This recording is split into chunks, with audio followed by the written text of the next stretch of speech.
March 2nd, 2023. The hearing is being streamed and recorded on the committee's YouTube channel named EAL Committee. It is also available on the DC Council website and on www.entertainment.dc.gov. Today's reconvening of the hearing that we began on Monday of this week so that we can receive additional testimony from our government witness only.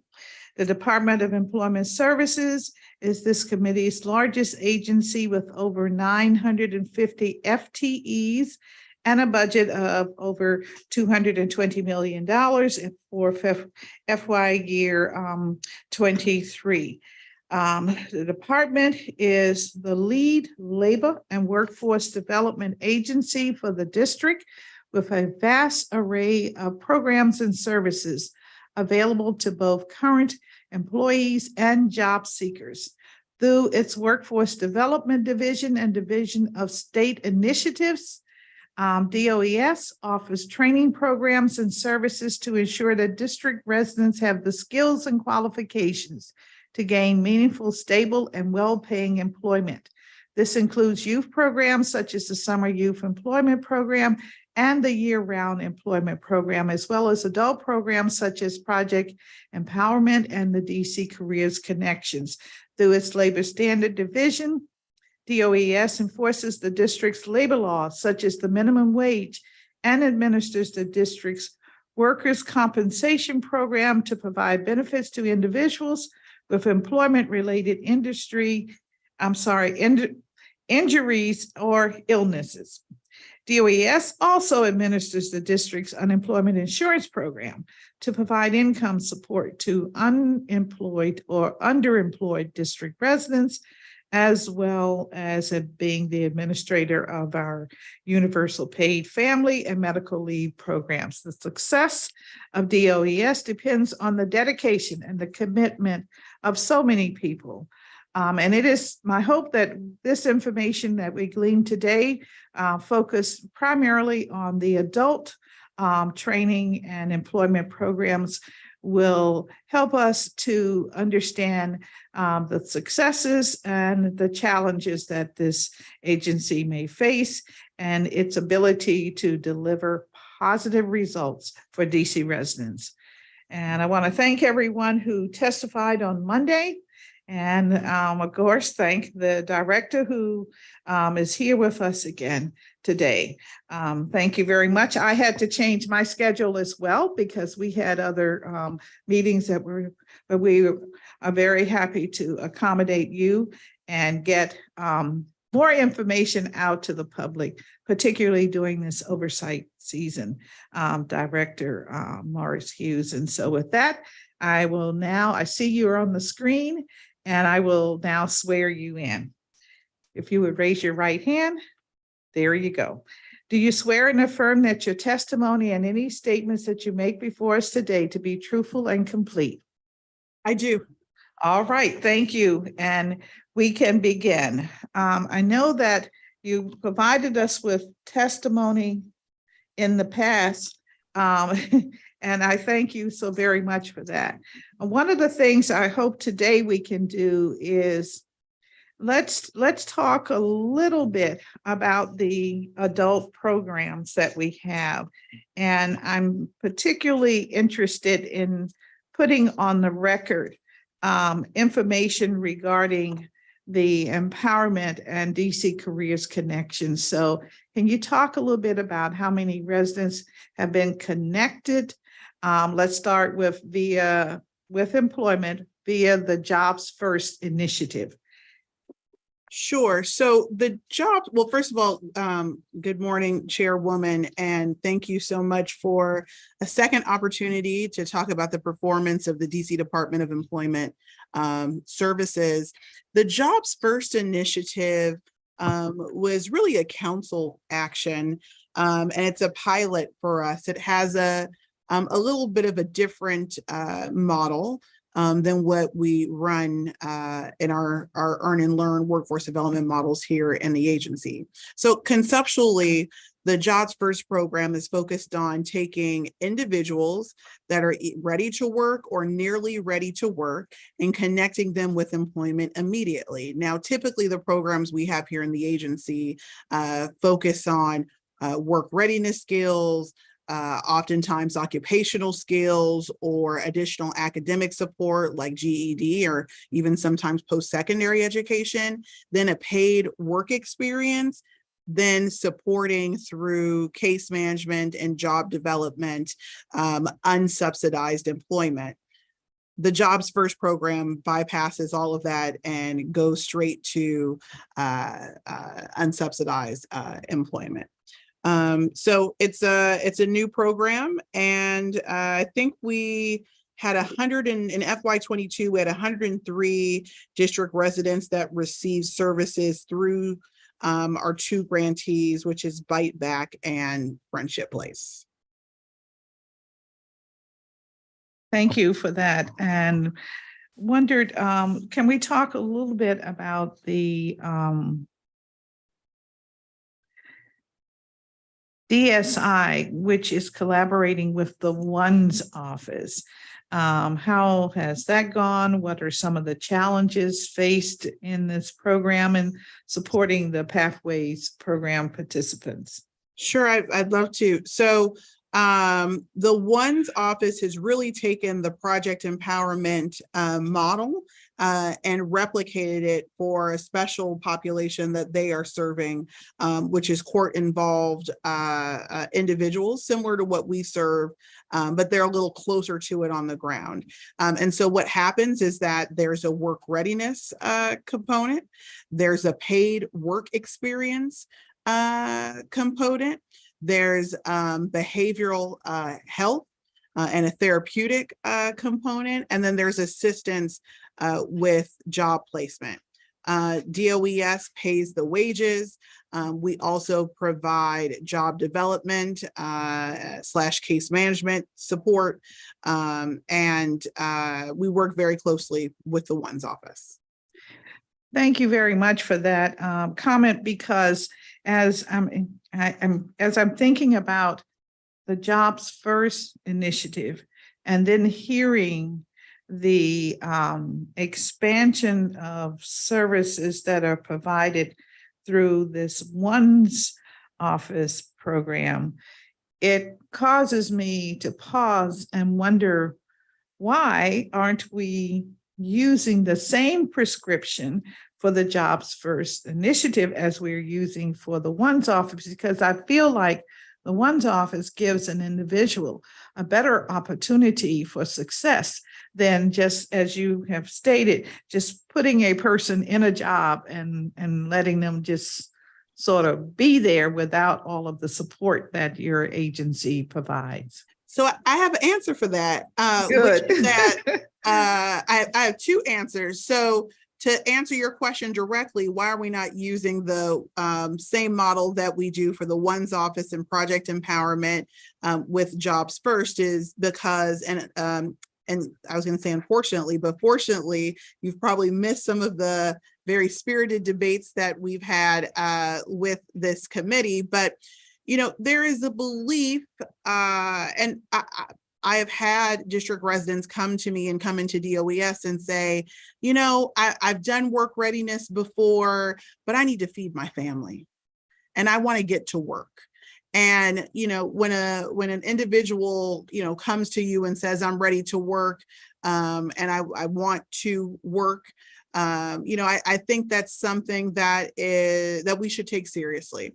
And so it's an opportunity to connect people who already have some skills that may be further along in their career and work experience, to place them into an opportunity, which is work. What we do at the Department of Employment Services is meet people where we're at. Some of the people that we're serving are much further along professionally, or have some developed skills that they may not necessarily need the same level of support or wraparounds. They just want to work. So that's why the Jobs First program was a pilot, because they're focused on getting the job first. Now, Chairwoman, we haven't really talked about why at DOES we run the workforce development programs that we do. And so this is critical because this is going to frame the way, what I'm going to explain to you is going to frame the way that we approach workforce development. One of the key indicators of a successful interview and a competitive candidate seeking a job is whether or not they have relevant work experience. So we have a paid work experience component in our workforce development programs that allow people to get substantive, relevant work experience in the field they want to work in. So when we talk about building a pipeline for communities of color to work in fields that they haven't worked in before, that there's underrepresentation, like in IT, we need people to have IT experience before they can go apply for an IT job. So we place people in a paid work experience. We give them an opportunity to get their feet wet. We give them an opportunity to work places, and so they can put on their resume and document that they have substantive real life experience. And then we help to connect them to a career opportunity. It's very important.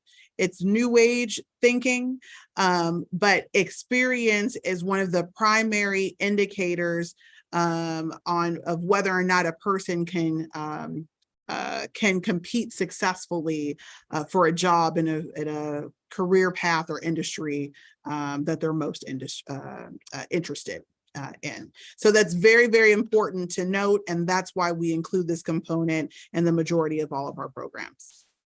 All right, so if I'm hearing correctly, you're telling me that the approach is one that gives primarily the programs in the agency are programs that give individuals an opportunity to learn a skill so that they will have work experience and makes them more marketable in the marketplace. But you're also saying that there are individuals who fit the mold for the jobs first initiative. And in that instance, it's just put me to work. I need to earn money. I need to, keep myself afloat. Okay. Yes. Yes. Okay. Yes.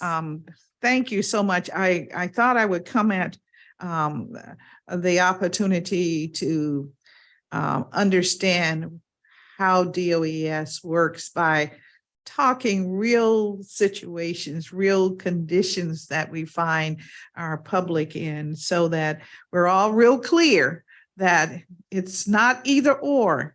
If you want to work, DOES can maybe help you find work.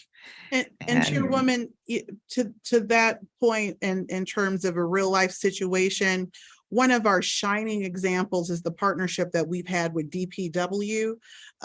We have 82 people that we have placed at DPW to work. And these jobs at DPW are life-changing, life-altering. They're entry points into good government jobs that provide family-sustaining wages. I was really proud during the pandemic that we had our participants supplementing and supporting DPW, ensuring that there was a continuity of operations and services while the rest of the world was shut down. Those were our very own DC residents and Project Empowerment and one's office participants. So that's just one shining example of having paid work experience and then DPW hiring and bringing these individuals on for work. Fantastic. That's a great example. Are there some other solutions that you're seeking elsewhere in the government? And I'm asking that because I know that one of the goals has always been, as it relates to youth employment, is to have generous spreading of our young people in the various agencies. So I wondered if there is another agency or service or occupational category that we utilized throughout the government, maybe customer service? I don't know. Yes, so the Office of Unified Communications, OUC, we've had project empowerment participants there. We've had project empowerment participants in every corner of this government. It's really a strong model. And we have lots of strong partnerships. So DPW, OUC, Aussie, let me see. Oh, DPR. Oh my goodness. DPR, one of our largest partners here at DOES. But we have people across the government, and we're always willing to expand partnerships. What's really cool about this is that we train folks, we pay them, they're making minimum wage. We just ask the DC government agency to partner with us. They can interview the candidate and we will place them there for an extended period of time. It could be 6 months, could be a little bit longer, to gain work experience. So if there are agencies and agency staff and directors that are watching this, we're happy to partner and continue to grow the opportunities that we have. All right, and so the DPW 82 placements, these are workers that worked really through the pandemic. And then the OUC and OSSI and DPR, these are all employees that are using the project empowerment model. Correct. And we also have Okay. DC Water, Okay. DC Housing Authority, and DYRS.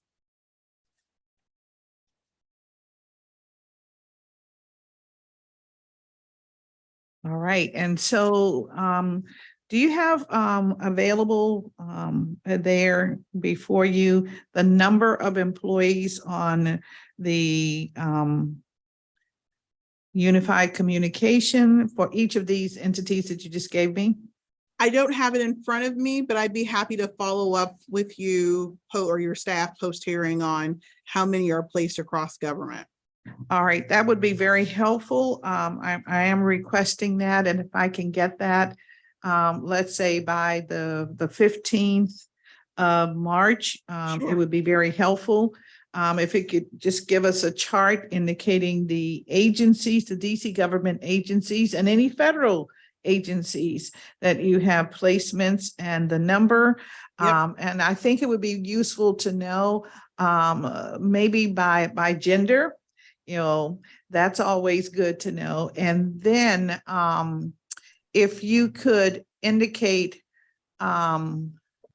the budget that you have expended for these individuals. I know you said they get minimum wage.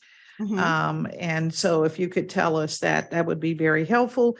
And the duration of their employment. Have they been working for 3 months, 10 months? 80 months, you know, that would be very helpful. So we'll do budget, we'll try to get a demographic breakdown to include gender, and we'll get the duration of their placement. All right. And be great if you could add what part of the city are they from? Yes, that would be very helpful. I think my colleagues would like to know that. Okay. Okay, that would be really helpful. Thank you for that. What have been some of the challenges with hiring this population? These are people who want to work, but they've gone through the model that you have, which is work readiness. They have health and case management assistance. So what are some of your findings? Help us understand how we're getting the job done, how we're really getting the workers in place. Sure. I mean, I would say some of the challenges that we see on the, I'm going to talk about challenges both on the participant side and then on the business side. On the participant side, we meet people where they're at. And so we are providing service to people who come with a lot of trauma and have been through very serious and traumatic things in their life, including incarceration. Depending on the type of position that they're seeking, there may be specific background check requirements that they may or may not be able to meet, especially in our traditional trades. There may be suitability and drug checks. And so, we remind folks, especially on our federal contracts that are in the construction trades, that marijuana use is still looked at. So we remind people to be mindful of that. So those are some of the challenges that we experience on the participant side. On the business side, we've had a lot of businesses, both private sector, federal government, and even DC government come forward and express an interest. But I think we have an opportunity to really explain the value and benefit of giving people a second chance. I find that some businesses just don't understand the importance of giving people a second chance and kind of looking beyond what's on the resume and understanding the transferable skill set that people have, especially those that are court involved. So those are two of the challenges in those two respective areas. All right, let's talk a little bit about the Jobs First initiative. And I think you indicated you have like 103 individuals that have been placed through that program. This Yes, is your pilot program. That's correct. In FY22, I had 103 residents that received services through the Jobs First grantee. All right. Grantees, the two grantees, I'm sorry. All right. And you said it was a pilot program, duration just through FY22? Or are you continuing it now? Through 23. And right now we're not sure if it's going to continue through 24, but right now it's scheduled through 23. What is the budget for this program? So it was ARPA funded, and I will get the exact amount.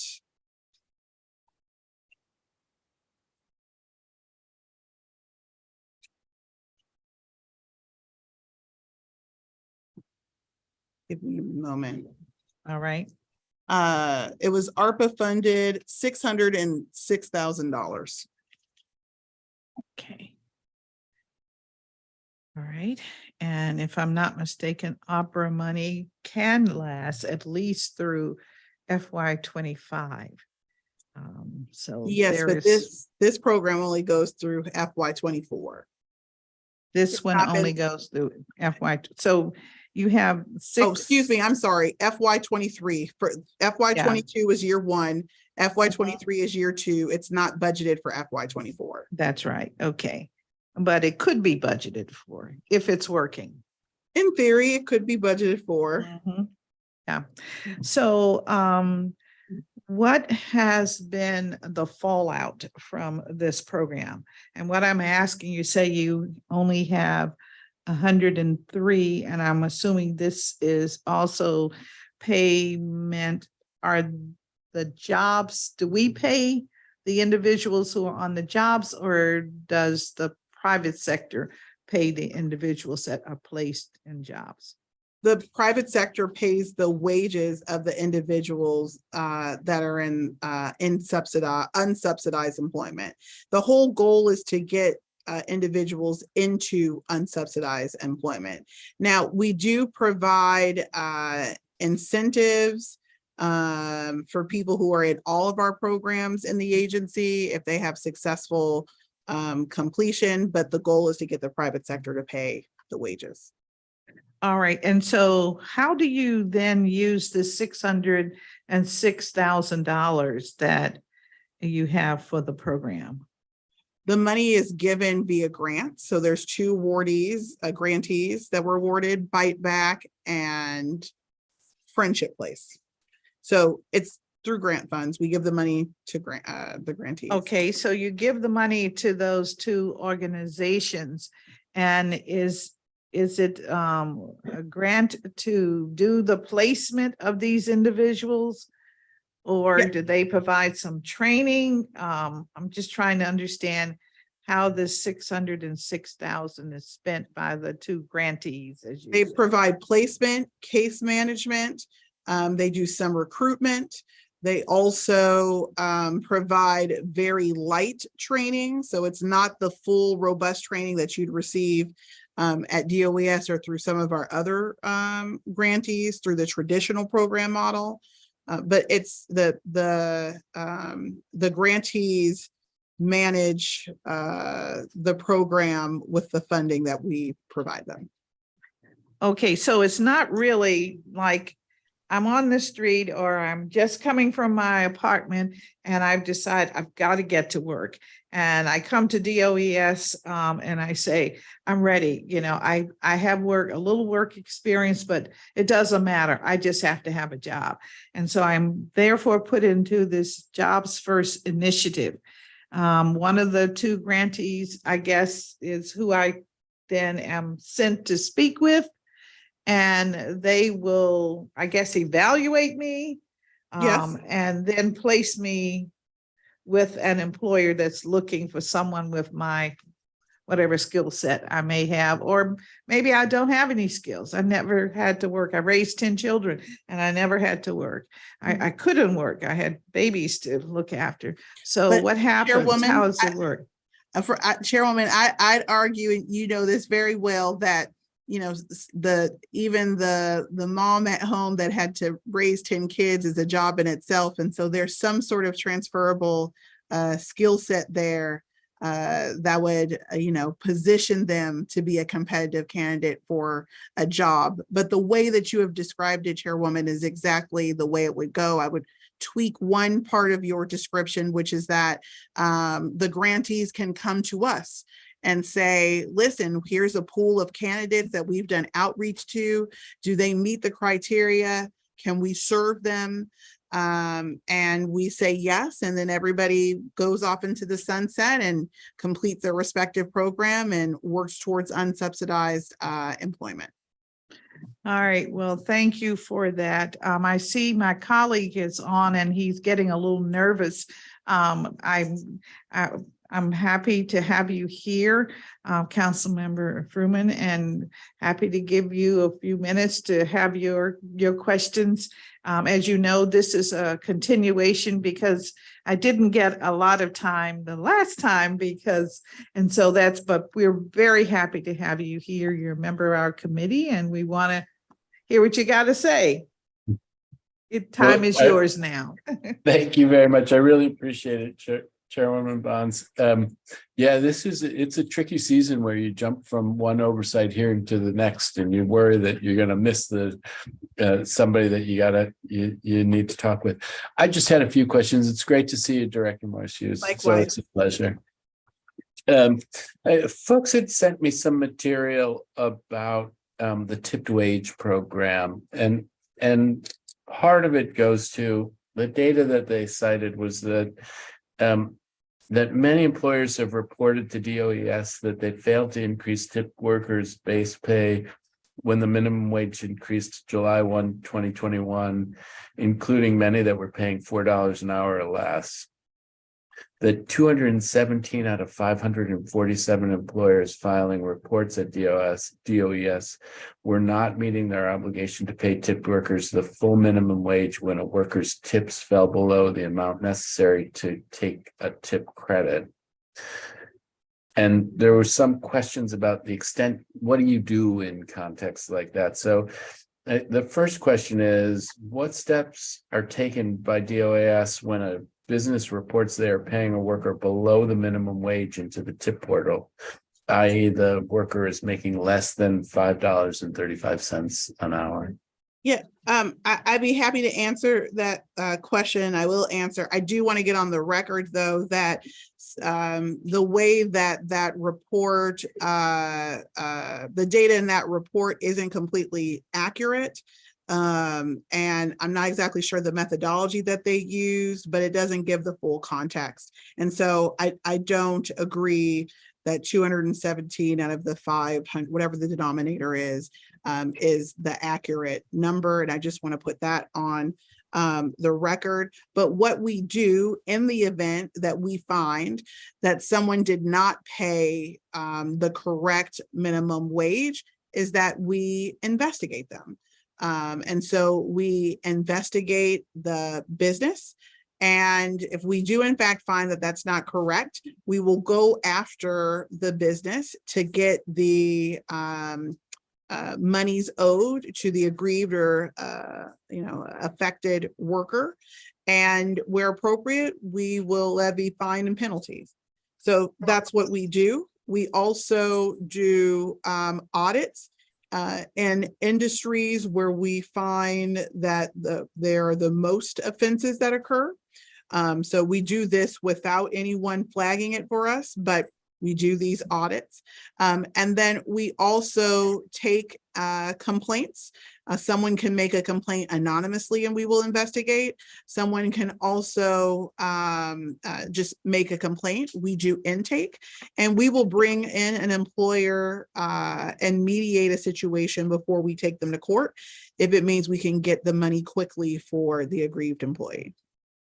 So I hear you. Apparently, there's maybe a difference of opinion about how often this happens, and I don't want to hold myself out as an expert on it. It is a thing I probably will look more deeply into, because I imagine we share the view that wherever it happens, something should be done about it. Correct. I'm curious how many of those kinds of investigations or actions have been taken, and if it's not 217 because you don't think that there are 217 instances, that's one thing. But how common are these kinds of cases? What kinds of numbers do you have? Sure. So in FY22, we initiated 1,400 audits. That includes people who came forward and complained that they were shorted on their pay. It also includes anonymous audits. And then it also includes, like I said, businesses that work in industries where we see the most bad actors. Is that I was focused on the tipped wage setting, but is that apply that 1,400? Is that about in all industries where you have concerns about in effect wage theft, that there have been 1,400 investigations? That's correct. With hospitality and tip wage being one of the target and largest industries. That's correct. Okay. So in 1,400 investigations, and how many of them then resulted in actions against an employer or payments to an employee? So I don't have the exact number. I will follow up with you on the exact number. The way that we look at is how many we can resolve quickly, and then how many may go, we make referrals to OAG where there is no resolution. I will follow up with the committee and provide that number. We'll also provide a breakdown by industry so you can see where tip wages fall as well. Oh, that would be very helpful. And so the ones that can be resolved quickly, is that where you reach out to an employer and the employer says, okay, and they maybe there's a fine, and then others where the employer contests it, and so then there's a reference over to OAG? Yeah, where an employer contests, we will try to mediate first. If there is not an agreement or resolution, then we will make a referral to OAG. Okay, well, all very helpful. I would really much appreciate seeing that data. And thank you very much. Thank you. Chairwoman Bonds, I'll cede back my time and you can get back in your groove. That's okay. I appreciate that. I'm trying to be diligent about us, our committee learning exactly what we can anticipate from this important agency as we move forward.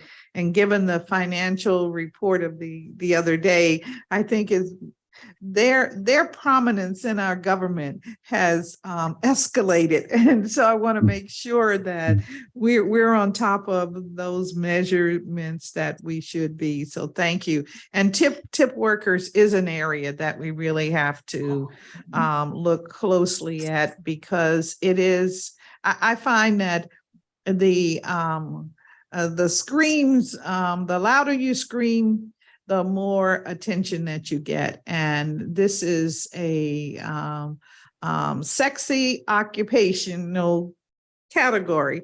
And so we're going to get a lot of screens. So we want to make sure that we're on top of it. And I agree with you, Councilmember Furman. It is very important that we know exactly what we are doing with this population of employees, vis-a-vis their rights that we have prescribed in law. So thank you very much for that.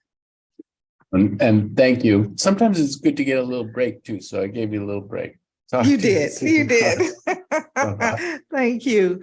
I have a few questions about the tip worker and how they are handled. I wanted to know, Director, if there are opportunities for individuals who want to be in the category of tip worker to actually work with your team at the agency to learn some soft skills. Do you do any recruitment for that occupational class? As you know, hospitality is a big deal here in the District of Columbia, and we want to make sure that if you can help to make sure that an employee is courteous to their customers and things like that, that it does take place. And I just wondered if the industry looks to DOES to assist with finding candidates that would have an interest and skill set. Yes, so we have partners that offer hospitality training. And then we also work with the hospitality industry on job fairs. I think on Monday, I talked a little bit about the 65 different job fairs that we've held in FY22.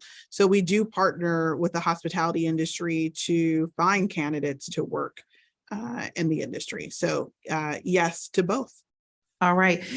Can you, if you have data that would inform us, can we have data that would give us the number of applications, the number of individuals that have come through the agency specifically to work in the hospitality industry? And we could have a breakdown that would inform us of the numbers who are going to be wait staff, as an example, or work in restaurants. You mean from the business side, or do you mean those who have actually either been recruited through job fairs or who come to the agency looking for a job? Those that are interested, DC residents that are interested in this occupational category that have been touched by DOES in some manner in order to be gainfully employed in the industry.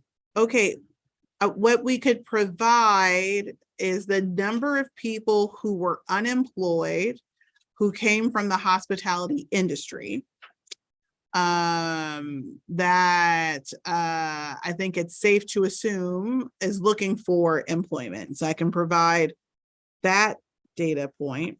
Then I can provide, and I'll work with my talent and client services team, the number of positions in FY22 that we assisted recruiting for in the hospitality industry. That's probably the best data Okay. points I can provide. Well, that's a good start point for us. More and more, I think it's important to have a sense of, what we are able to deliver to the business sector and what the business sector is, anticipating that we can help them with. So thank you for that information. I want to talk a little bit about our seniors. I know that one of the funding sources that we have is to make sure that we give attention to senior employment. So can you discuss the local and federal programs under the Senior Community Services Employment Program? This is those who work, who are 50 years and older. And this is part of the DC State Older Workers Demonstration Project. You also have the Senior Workforce Advance Plus program. So can you talk to us about the senior employment as it relates to funding from local funding, specify that, and then federal programs? Sure. So a couple of things. One, the CSEP program is primarily funded through a federal grant. We did, during the pandemic, had a demonstration grant for seniors.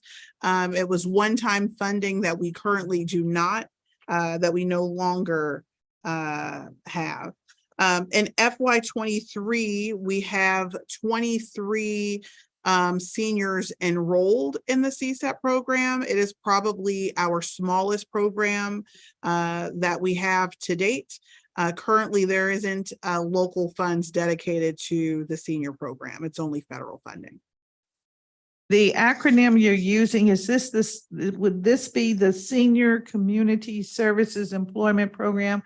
Yes, that's correct. Okay, I'm really bad with acronyms, so forgive me. I didn't know what that was. Okay, yes. So that's the SCSEP.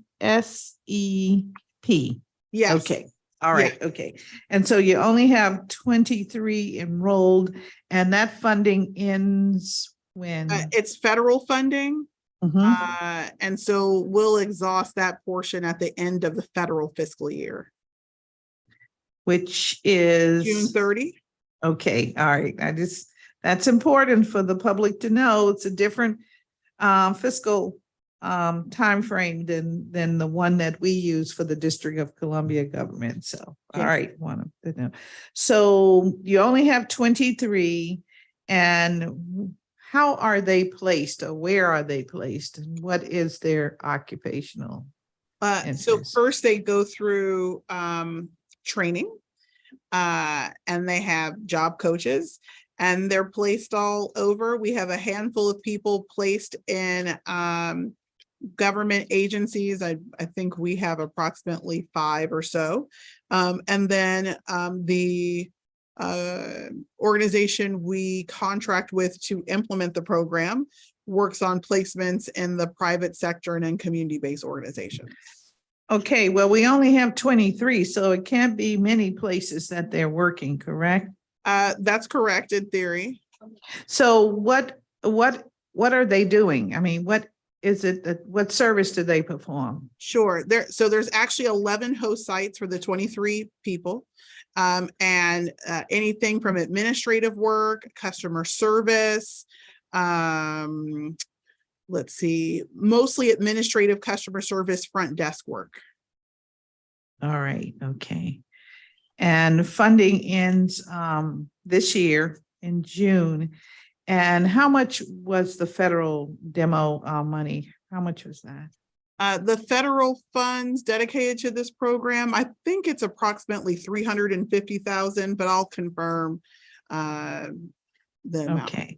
And it just provides a salary, it does not provide benefits, I assume. No, none of our programs provide benefits. Okay. We only offer training wages. Okay. And when you say training, what would the training be for front desk or customer service work in this regard when you say training? Well, okay, so I was saying that our wages are categorized as training wages. They're not full-time, salaries where benefits are part of the compensation package. In terms of the sort of training that our seniors receive in the program, they get soft skills / work readiness skills, and then basic customer service. If someone is working in an administrative position, there may be some computer literacy refreshers that happen, but that's generally the sort of training that they receive. Okay, and is there a stipulation on the number of hours they can work in any given week, or? I think it's 35 to 40. up We to don't have 35. anyone go over 40 hours a week. Okay, so in other words, they are full-time, could be considered full-time if they're Full-time at trainees. 35. Yeah. Yes, full-time trainees. Okay, full-time trainees. Aha. And this is a very important distinction because they're not full-time employees. They're in a training program. So benefits are not part of the program. They're not entitled to medical and dental and retirement. They are trainees in a program. All right, that's very important. From the many seniors I speak with. What about the DC State Older Workers Demonstration Project? Is that the same? It was a one-time competitive grant that we received from the Department of Labor. And the grant has ended, so that program is no longer in operation. And so how many seniors participated in that program? Oh, that was during the pandemic. Let me get the number for you. I During the want to say, I pandemic. think we were funded to serve up to 100, but let me confirm that for you. All right, and also if you could confirm what the budget was and the duration of the program. I assume it was just for a few months or maybe for a year. It was just a year during the pandemic. Okay, a federal year. Yes. Okay, all right. Yep, July 1 to June 30. Okay. And what about the Senior Workforce Advanced Plus program? Is that a local program? So at one point we were running that program. It is similar to the CSEP program, except we were funding it locally, but we're no longer running that. We're only running the federal CSEP program. Okay, but the federal program ends June 30th of this year, 2023, right? Correct. And you only have 23 seniors in that. That's correct. So your local, did it mirror that in that it had 23 seniors and you expounded 350,000 for it, local dollars? It's been a few years since we've run the locally funded program, and I think we funded between 25 and 50 seniors. But the program is it is identical to CSEP. The only difference is that it's locally funded. All right, and this the funding is used for what purpose? To provide. pay the salary. So it pays the training wages, and Yeah. it pays the organization that we contract out to run the program. They use the funding for case management, training, and job placement assistance. Okay, so you had contractors for this federal program, and when you ran the local program, you also had a contractor? Yes. Okay, Yes. and all right. Can you provide me with the breakdown for the CSEP program as to what was the amount that was expended by the contractor to cover their overhead or the work that they were doing. Organizations tend to, in fact, they all have an overhead. It's like we're paying them to get the job done. So what did they spend to get the job done as opposed to the payments that went to the seniors? Sure, I will provide a budget breakdown for the entire CSEP program. We will provide it as a follow-up to this hearing. All right, excellent. And that will help us to understand what any additional programming might have the capacity to look like. Thank you so much.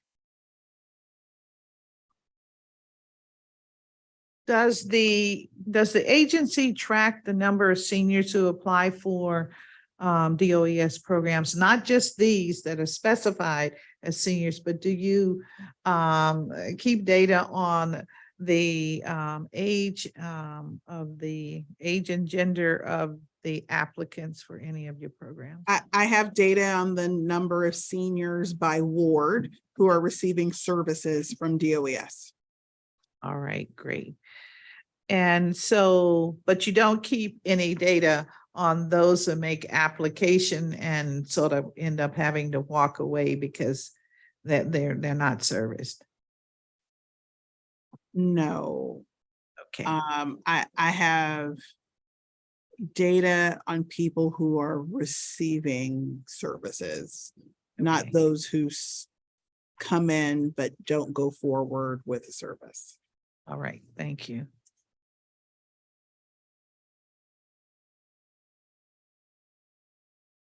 So is there any mindset at the agency to reach out to seniors specifically to engage them in employment? And I ask that because that's one of the most frequent questions we get from, as we call them, our spry seniors who they'll say, well, I'm 65, but I want to work, what's going on here? How do we, but they will not hire older people. And so.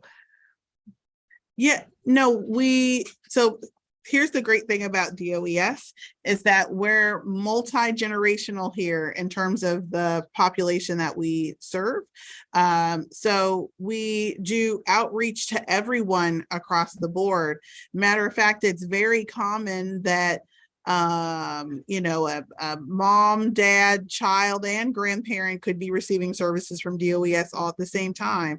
The child could be receiving services through SYEP. Mom could be in product empowerment, dad could be a veteran receiving services, and grandma might be in another, may we be with a job coach or a job fair. So we don't have necessarily a targeted outreach that just focuses on seniors other than the CSEP program that we have. But all of our programs are open to everyone. I think the minimum age is 14. All right. So what does the agency do to assist returning citizens?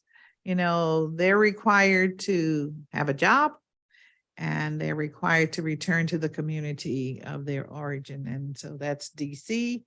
And DC got to have a place to live and you got to have a job. So our work with the reentry community and returning citizens, I think, is some of our most important and prize work. Product empowerment has been around for 22 years. We are a national best practice people call us from across the country and ask us how we do what we do.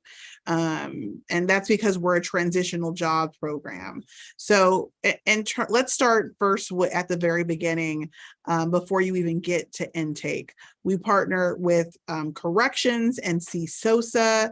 We're often coordinating with both of those agencies upon release, so that when a person's released, they could go straight to the American Job Center and then into Project Empowerment. After intake is complete and someone is enrolled into Project Empowerment, and Chairwoman, you had an opportunity to sit in one of the classes. We have some very powerful and transformative teaching that's taking place. I would argue the best in the country takes place at DOES for our returning citizen communities, where they receive soft skills, but they receive hope. And so after that, our participants graduate, assuming they complete successfully. They're placed in a work experience where they're paid minimum wage. They're receiving case management. They're receiving cognitive behavioral support. They're receiving mental health support. They may go on and acquire additional academic skills or occupational skills. And then after they complete their work experience, we help them find unsubsidized employment with our job developers. So it's a very elaborate yet substantive and meaningful program. And it's the reason why we call it the Hope Project. Some folks know it by the Hope Project, other folks know it by Project Empowerment. But I feel like some of the best work with returning citizens happens at DOES. All right. Well, do you have, can we get from you, well, first I'll ask, how old is the program? How many 22 years? 22. 22. Okay. In 22 years, have you all done a cumulative assessment of the number of individuals that have been assisted in the 22 years of the program? We have done probably 4 years ago a comprehensive assessment, but we have not done a cumulative longitudinal study on the total impact. But that would be pretty cool, right? It would be excellent. The longitudinal impact of such a program in DC. Maybe we'll put that on our list of things to do. I think that would be very meaningful. Please do. And I commit to helping put on a to-do for our community so that they can see what the volume of success has been for our community. I think that's very important, and I think we ought to celebrate it. Me too. You know, we've got a couple of important years coming forth, I think in 2 years. So let's be ready for it, because you said you're in the 22nd year, 23rd, 24th. Well, we'll be close to 25. Yes. And so it could be extraordinarily exciting, and we can engage. This is something I think where we can engage the entire community, and they would appreciate it. I guess I have to be local now or get to this FY year. So let me know, please, what the participation has been during FY22 and what is the current enrollment. I'd like for you to talk about, give us enough data so we would understand how many referrals have come through CSOSA, how many have come from Department of Corrections. And then I understand it's not exclusive to our returning or the reentry community. It also can include anyone that wants to go through this very important training. So then those your walk-ins or those that have been referred otherwise. Sure. That would be very helpful. Let me see if I can work on getting the number of referrals from CSOSA and corrections. But while we look for that, we had in FY22, We've had over 1,200 participants come through our doors to receive services. Now, not everybody successfully completes the program. I think that's important to note. But we've had over 1,000 people complete job readiness. We've had over a little over 900 people go into work readiness. And then we've had approximately, I'm doing the math in the back of my head, we've probably had about 550 people either go on to unsubsidized employment, additional, a couple people go on and get their GED, which we completely support. And then over 100 people, about 115 people go on and get occupational skills. So that's like your vocational training to pursue a job that requires vocational skills.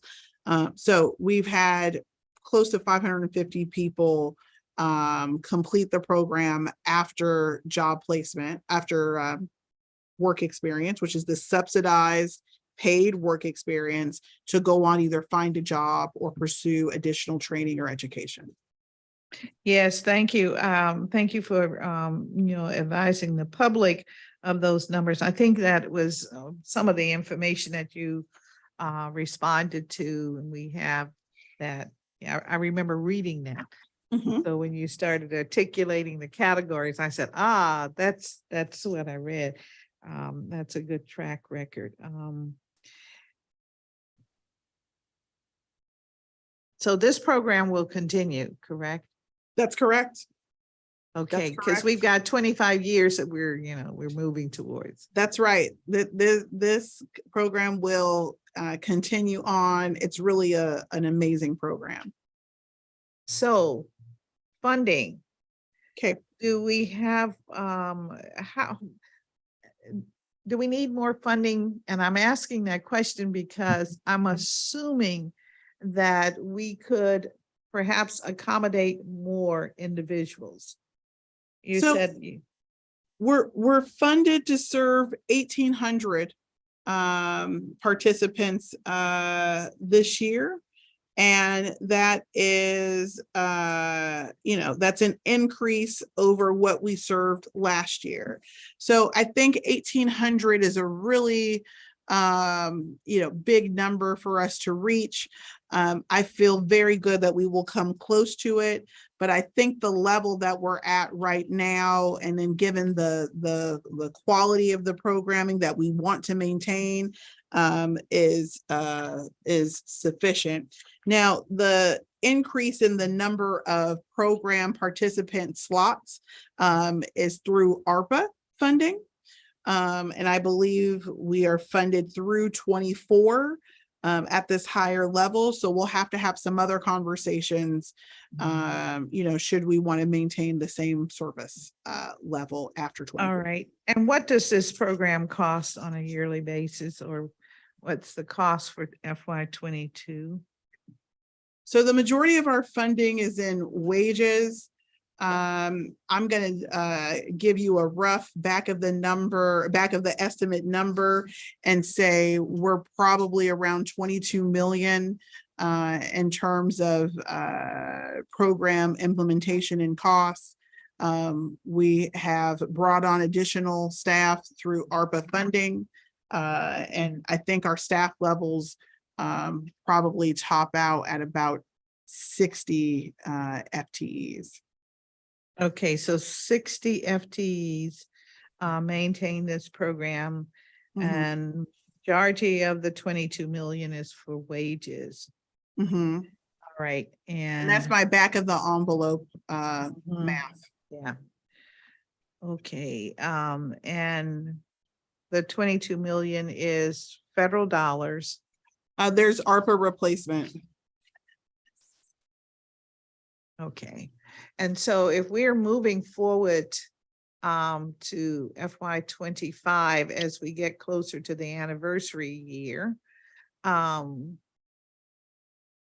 we need to find money for this, local dollars. Let's assume we will run out of the federal dollars. We will run out of the federal dollars. And I think this is probably going to warrant a longer discussion so we can talk about some actions that took place during last council session, which removed all of the local funding from product empowerment and replaced it with ARPA. Or a good percentage of it. So I'd like us to have a separate briefing and discussion about the funding structure for project empowerment and what we need to do to ensure that in perpetuity, this program goes on. All right, that's well spoken. Thank you. We will definitely do that. All right, well, let's talk now about our veterans. I know that veterans have been a part of the federal government's programming across the nation when we think about employment. What do we do in DC for veterans?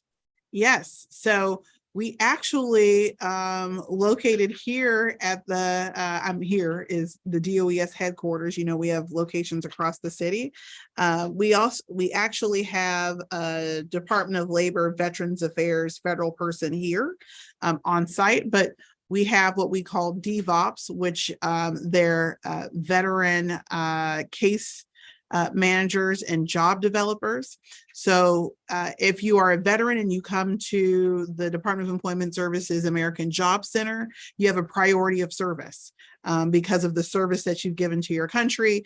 You have the ability to come right in ahead of the line and receive service.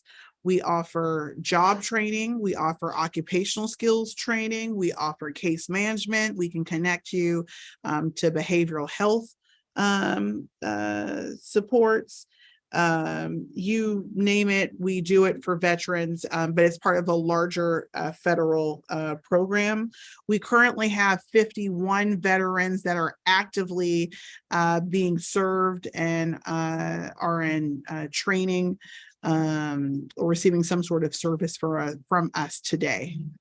All right, and so a veteran who has job skills and who is just in need of employment could do a walk-in to DOES headquarters, and they would be directed to a certain area, and that would be the U.S. Department of Labor job center for veterans. So they have what we call priority of service, and they will receive service first. Chairwoman, I do want to flag and highlight that March 23rd, we will be having our Veterans Job Fair. And that's March 23rd. It'll be here at headquarters on Minnesota Avenue. I will make sure that we have information on our website, does.dc.gov, and that's open to any veteran in the District of Columbia. All right. I'm glad to hear that because for your jobs fair, I think it was yesterday, I referred a veteran and I was not aware that they had priority service written on their forehead. Yes, so priority of service. They were told that they needed an appointment to participate. So they were very disappointed. And so I didn't give them the right information, obviously. If our offices can connect, we will reach out to the person and we'll make sure they receive service. Thank you. Thank you so much. That would be very helpful.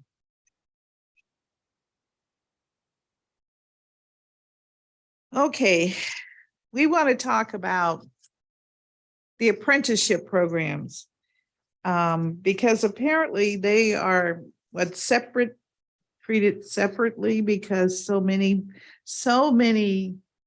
industries in our community have apprenticeship programs. And it's my understanding that they're constantly looking for opportunities to help an individual become a bona fide apprentice. Is that a real statement, or am I just trying to think about what it should be? I think that's a real statement. We have a very robust apprenticeship program. We have over 5,000 apprentices. I think we have over, I was going to try to memorize it. Oh, great. We have over 6,000 registered apprentices, and we have over 300 sponsors. And I'm going to make sure we invite you, because this is like my baby. I'm very proud of it. But our youth apprenticeship program is phenomenal. We do this National Signing Day program. Chairwoman, have you heard of Michelle Obama's Reach Higher initiative? I've read about it, but I didn't know that you had a arm of it. Oh, I do. Let me tell you about it. So the Reach Higher event initiative that Michelle Obama started is for high school seniors that are signing like a letter of intent to go to college. Well, our event is for young people who are deciding to go on to work. And apprenticeship is another pathway to post-secondary education. Apprenticeship is real life learning with a real world practical application. It is full-time wages paid by an employer, and it's very cool. Last year I had Dr. Farabee, Dr. Grant, Director Maxwell, Deputy Mayor Kine, and we watched all of these young people sign an offer letter of intent where they're making adult salaries with benefits, and they start their career and they learn at the same time. So I'm really proud of it, because we hear so many things about our young people. And this is a positive example of young people who are making a decision to earn and learn at the same time. We even had teen mothers that were in the program. So it's very cool, and it's all apprenticeship. And I get so excited to talk about it. So I will make sure that you and your staff are invited to participate. And we are excited to hear your excitement and to learn more about it. I just have a few questions about what is going on with, as you say, our young people and the apprenticeship process. Does this program you just described also include opportunities where students are enrolled in the school system, spend a part of their day or their week in the classroom and then other days on the job, or how does this work? Yes. And let me tell you about it, because I'm excited about this too, because we added some more schools. So let me see if I can do all the schools off the top of my head. We have IDEA Public Charter School, Chavez Public Charter School, Luke C. Moore, Ballou Stay. Am I missing one more? E.L. Haynes. And they, after school, like at the end of the school day, they get their training for apprenticeship or pre-apprenticeship.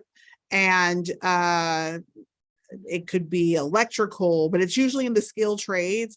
They also get paid. And then after they complete their training component during the school day, they'll graduate. And some of those young people go on to work. And that's the signing day is like the culminating event of their pre-apprenticeship training. They're signing their letter of intent to become an apprentice and go to work. I believe we're also adding River Terrace and Dunbar Eastern and McKinley Tech. Oh, good. My alma mater. Okay. Oh, and Phelps. We're working on Phelps too. We're going to get Phelps, but Phelps is on the list too. DCPS has been very supportive The Public Charter School Board has been very supportive. OSSI's been very supportive. Everyone gets really excited, to see our kids do well. So we'll make sure we invite you out for a tour as well, but we've got to have you out for signing day. Yeah, I really love what you're sharing with us now, because I think it gives our young people a special opportunity. When I was over at the Bard College High School, as an example, it was very interesting. I was talking to a 15-year-old and asking if they had any interest in working when they left the program. And one of the students said, "I'm ready to go to work now. I don't need to be in school." I said, "Oh, but you do." I said, "Because you'll be competing against those that have been in school. So that's why you got to be in school in order to go into the work world." And I guess my question is, how soon, once a student reaches the high school level, can they participate in this program? So I believe junior year is when they can start for pre-apprenticeship. But we do have the year-round internship program, and sophomores are in that as well. And so that's an opportunity to learn. Chairwoman, I think there's a way, let's face it, our young people are different, just like every generation is different, right? And so I believe that there's a way to incentivize young people to stay in school and be in school by giving them an opportunity to earn at the end of their day. That's what they want. I hear it a lot. That is exactly what they want. Even our students that are excelling and know that they're going on to college because they're working on that agenda, they still would like to have a little opportunity to have a little money in their pocket. Yeah, I think we can incentivize young people to stay in school by giving them something to look forward to at the end of the day, and earn some money. It also keeps them safe. We know where they're at. We know what they're doing. They're engaged. They're with trusted adults. It's a new way for us to think about how we can engage our young people. I'm really, really, really proud of my apprenticeship team. And how they work with schools and they work with young people and keep them encouraged and keep them going. It is just like Project Empowerment for me. This youth apprenticeship program is pretty special as well. So of the 6,000 registered apprentice, what number are youth apprentice? So this year we'll serve about 100 youth apprentices across the schools that I have mentioned. It's my dream to grow the program. I would love to grow the program, but we have to start small. So we'll have 100 this year. Okay. So this is a relatively new program, right? It's been around for a while, but not with this iteration of it, not how we're implementing it now. Okay. And what is your budget? This is for FY23 you're discussing now? Yes. Is that correct? Okay. That's correct. We are using ARPA funding for that as well. I don't have someone will hand me the budget amount. We're using ARPA funding as well. Okay, you'll get us that information. Yes. As to what that is. Now we're talking about an exciting process, and families, I think, will latch on to this, be very interested in it. Yep. So when does this opera funding end? Is it 24, 20? We're budgeted through 24, which is June 30th, 2024. We're using because this is the local revenue replacement of ARPA, I believe, so it's on our fiscal year, and so it's through our FY 24. And for FY 23, our apprenticeship budget's $4 million. And in 24, it's about $2.3 million. I'd have to get the breakdown for you of what component of youth apprenticeship makes up that 4 million. But the overall apprenticeship budget is $4 million this year. Okay, could we get a sort of a status report on what's going on with the FY 23 goal? And then what is your projection of spending this 2.3 million? That would be very helpful. Okay. We'll make sure, and the 2.3 is for what we are planning for FY 24 in ARPA. We'll get the status. We can, I think you mean the FY 23, the $4 million that we have budgeted in 23 and the 100 young people. We'll get a breakdown of what that $4 million is, because that's all of apprenticeship, not just youth, and an enrollment breakdown for you by school. Okay, so it's all. So in FY 23, current budget, we're only budgeted for 4 million for apprenticeship programs. Correct.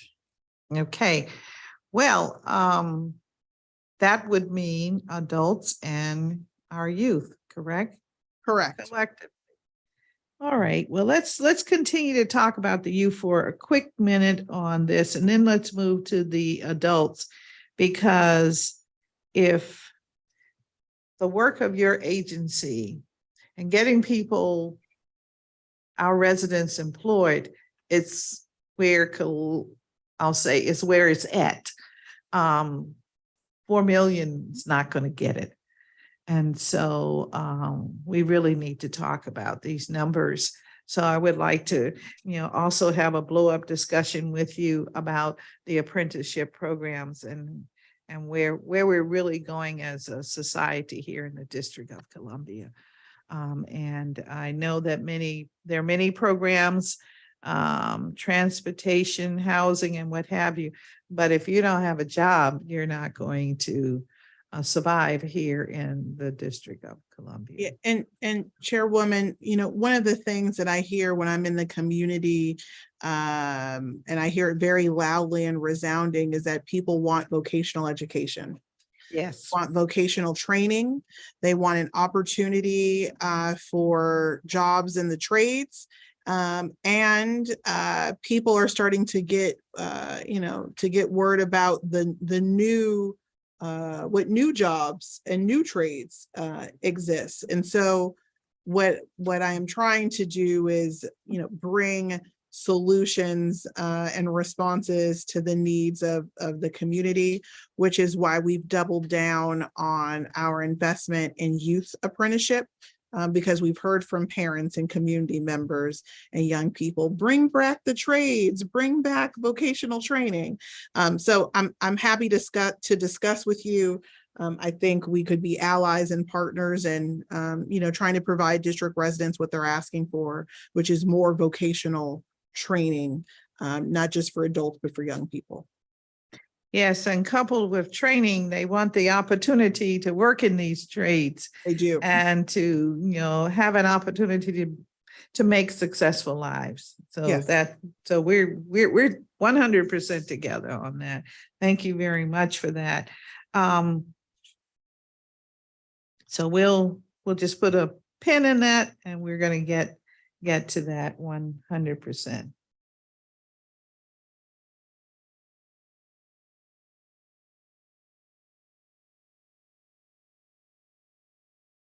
Okay. So in follow-up meetings with program graduates, as an example, basic needs such as childcare, transportation, and stable housing have been common barriers that have impacted graduates' ability to remain focused on securing a job, as an example. How does the agency seek to address these challenges? Yeah, so we do make referrals to DHS to support with childcare subsidies. And project empowerment for almost 3 years, we ran a pilot where we were which is a really cool pilot. We were providing a housing subsidy to successful graduates and completers of project empowerment. There was a savings requirement. So for every $1 the graduate saved, we, in partnership with CAB, donated a $5 match. And so what happened is that we paid the housing subsidy. They were able to have 6 months of savings because there was a match requirement. And that way, when they completed the program, not only did they have enough for first and last, payments for rent, but they had a few months of living expenses saved up. And they felt like they were better positioned to go into the work world. They didn't have to worry about how they were going to make ends meet in between ending project empowerment and going into their unsubsidized employment. And last time I checked, or when we did our follow-up, I believe we had 2 people from that program purchase a home as participants in that program.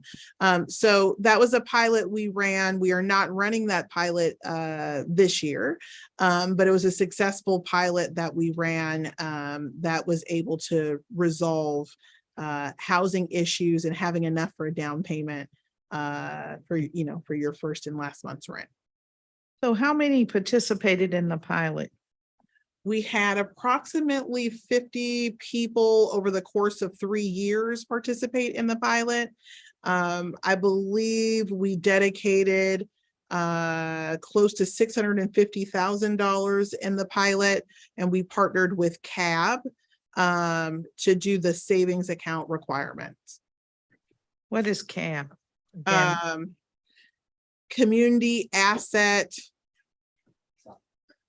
Thank you. Capital Area Asset Builders. Thank God for an amazing staff, because all these acronyms, it's hard to kind of pull off, just like what you were saying, to remember.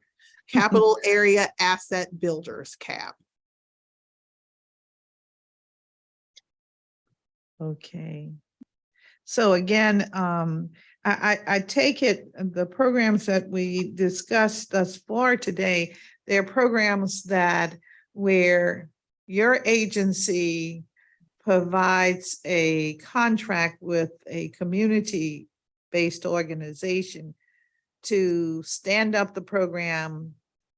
Am I correct in That's correct. what I'm hearing? Okay. Yes. All right. Okay. Yes. I'm trying to use very basic terminology so everyone will understand, because what I've always heard about DOES, oh, they have so many programs, how do I fit in? What do they do? How does it work? So you've been mystery, and I'm determined that you're going to be common knowledge in the community. So when someone wants a job, someone is thinking about a job, someone is saying my skill level is low, or I have something I want to share with that they know where to come, and then they will be right there, and we will have a better quality community. That's my goal. There you go. I fully support it and will be responsive. I'd like to send you some literature and information on the pilot that we had, so you can review it, and post hearing we will provide that to you. All right. And so when you tell me 350,000 servicing 50 people, it just seems that for such an important service, although I know that the cost of living has increased very much recently, we need to think about how we can put money into this kind of program again. It might be to the benefit. That's of course when you tell me how many of these 50 individuals, as you say, maybe 1 or 2 may a home purchase, but how many are still afloat? How many have advanced? How many have moved on with their lives and showing the benefit from this program? That would be for any of your programs. That would be, in my opinion, the ingredient that we need to know about so that we can have continuation, so that we can build these programs. And your budget would therefore increase to take care of these matters. Yep, So we we'll can- be working. We'll share literature on outcomes with you related to that program. We'll get the actual amount. So I'll make sure I didn't shortchange my agency by saying a lower amount, but we'll get that. We'll get all of that for you. All right. So on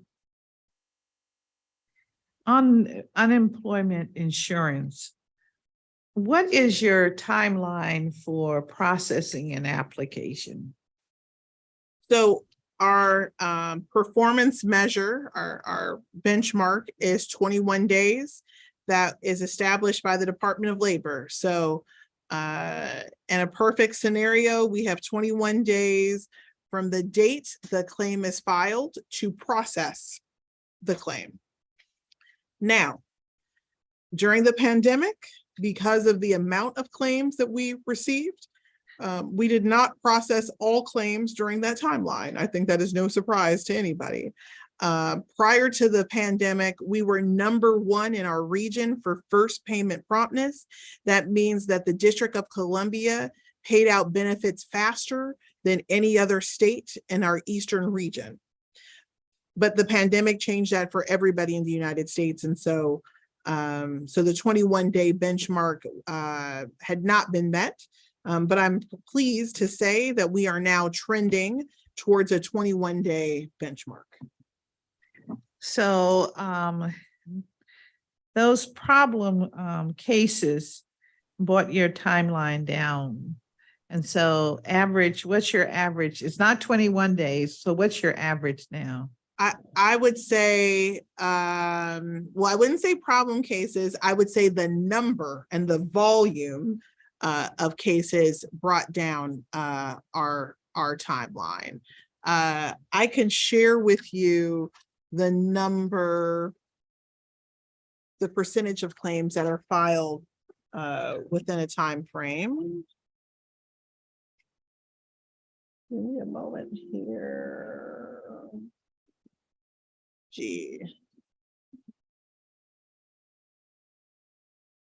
So the way we track our data is by week when we look at performance. So let's see here. Oh, here we go. Percentage of claim is the first payment. Sorry. All right. So let me just do month. In the month of December, 49.7, almost 50% of our claims were processed between 0 and 14 days. So almost 50% of our claims, we met the 21-day benchmark. I would say almost 4% of our claims were processed of that 15 to 21 period of time, which makes approximately 54% of all of our claims processed in the month of December to meet that acceptable level of performance, which is 0 to 21 days. The remaining claims were processed outside of that 21-day benchmark. Okay, that's what I'm looking for then. Month. Is this outside number? Are we talking 3 months? It depends on the nature of the claim, but I would say that it could range anywhere between 22 and maybe 45 days, depending on the nature of the claim. Now, here's what makes a claim complex. If a person was working multiple jobs, if the person was working multiple jobs in different states, unemployment insurance is based on the state in which you work, not the state in which you live. So if someone has worked in DC and Virginia, then we have to communicate with the state of Virginia. Or if you worked in DC and Maryland, we have to communicate with the state of Maryland. The more complex the claim is, the longer it will take. Okay, and that's very important for the public to know, because I can imagine that we've had a number of cases with multiple jobs and multiple states. Are those the only derivatives that we have, or? If they were terminated from their job and their employer's disputing whether or not they are should be eligible for wages, if they indicate they earned one amount, and when we check their wages, it's a different amount, that will delay the processing of your claim. If you file multiple claims, let's just say, sometimes people think, I'll file one today, I'll file one tomorrow, I'll file one next week. That will also delay your claim, and you will be flagged for fraud. If there's ever been any fraudulent activity in the person's social security number, that will delay your claim. Okay, so how many applications are currently awaiting processing? Are currently waiting the process for the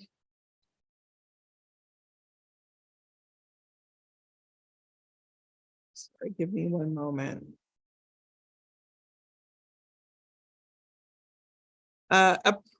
Well, actually, I'm sorry. Let me make sure I understood your question. Are you asking me how many people have filed for unemployment that are awaiting notification of their or status of their application or an approved application? Yeah, I can take that number. Okay. So we approximately have 4,645 people. Okay, so they're waiting to hear back from your office, correct? Yes. Okay, and how many have been waiting longer than 21 days? Give me one moment, Chairwoman. Give me one moment. I don't think that I don't think that is the answer. Can you, I'm gonna have my team pull the answer for me. And if we can go to the next question, by the time I answer the next question, I'll have the answer for you. So the question is, what is the number of claims that are pending? They're waiting to be processed. Yeah. Okay, so how many claims are pending is the answer that I need. Okay. All right. Thank you for translating it for your team. Yes. Okay. So by the time I come back from language. no, this is all very kind of heavy and acronyms. So by the time we come back from the second message, they'll have the answer from me from. All right, excellent. And so, well, then they may need to get this also. I wanted to talk a little bit about universal paid family and medical leave, and so how many claims were filed. Do you have before you just claims that have been filed to date? PFL. You want paid family leave claims? Yes. Yes. And yeah, exactly. Okay. The number of claims filed for paid family leave to date. Yes. During this FY year. Okay.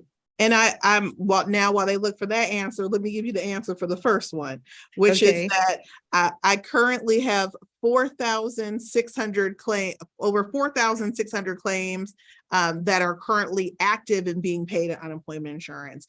Just, put that number on a sticky note. Okay, that are being paid. So, being paid. That's important to note. That's how many people are actively on UI right now. I have 304 excuse me, I have 304 that are pending. They are regular traditional unemployment insurance claims. Those 304 are waiting for us to take action and to be paid. Those are just regular UI claims with no issues on them. All right. And how many issue claims do you have? Oh my goodness. Have you been able to discern that? That's a more complicated. Excuse me, one Okay. moment. Yeah, because you told me it's either multiple jobs, multiple state where Something went they down my throat. worked, wrong earnings, termination disputes, filing of multiple claims, fraud in many different instances. So it could be, so any of those, how many are waiting? Okay, so issues are complicated, and I'm going to give you a short rundown of what issues are, because it's far more complex. Oh, you mean If it's more than those items you? Oh, yes. Oh, okay. All right. I'll add to my complexities. Okay. Okay, so and we're probably going to have to do a briefing on UI for you. There's Okay. probably 20 different issue codes that exist. I already gave you a few examples. Reported wages that are inconsistent with what the employer is reporting. File or has a multi-state wage claim. That means that they worked in more than one place. They file more than one application. They're currently hitting our fraud table. Maybe they were the victim of identity theft. Maybe they may have a previous issue with unemployment insurance in the past related to fraud. People who misspell their names, people who put the wrong address, or may have changed addresses and it's inconsistent with our records. People who may have been flagged for fraud in another state. But there's about 20 different issue codes that exist that can prevent the person from, oh, I just got another list, misconduct. They were fired for misconduct and they didn't report it. They voluntarily quit. You can't just quit on your own and collect unemployment insurance. They mark on their weekly certification or when completing their application that they're not available to work. They have work search issues. Maybe they're available to work, but they only want to work in a certain part of town. But there are lots of different issue codes that could prevent a person from going on to successfully having a completed unemployment insurance application. And so of those different codes, how many personnel are assigned to work on these complexities, these issue filings? So now I would say I'm down to approximately, I would say I'm probably down to approximately 60 people. I probably have, thank you, 60 on tax, 60 on benefits. I'm probably carrying between 45 and 50 vacancies in my unemployment insurance program, which, does impact the work that we're doing. Okay, so do you have personnel that are specifically assigned to deal with these, you call them issue claims? Yes, those are claims examiners. Okay. And pretty much everybody that works in the UI benefits department is cross-trained to work on issues on claims. So I have about 60 people. And like I said, I'm carrying between 45 and 50 vacancies. Okay, so of the 60, what I'm asking, is there maybe 5 that just work on these, trying to resolve these complex? Everybody or works is on everyone doing it? Everyone is doing it. Ah, so, okay, I see. Everyone is So doing it. now does an employee in this division of your agency follow a case from start to finish? That is from the application, I think you said, from the date of filing through the process, or is it how is a case managed? Okay. A So- filing managed?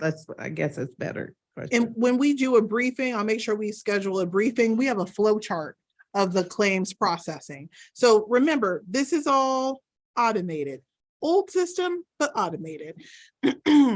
So claimant A goes online, completes an application or logs in, goes through all of the security checks, right? They got to clear all the security checks.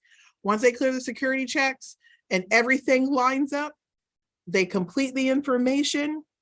Your claim could be processed between 0 and 14 days. If an issue occurs after you complete your application, you could go to 2 different people.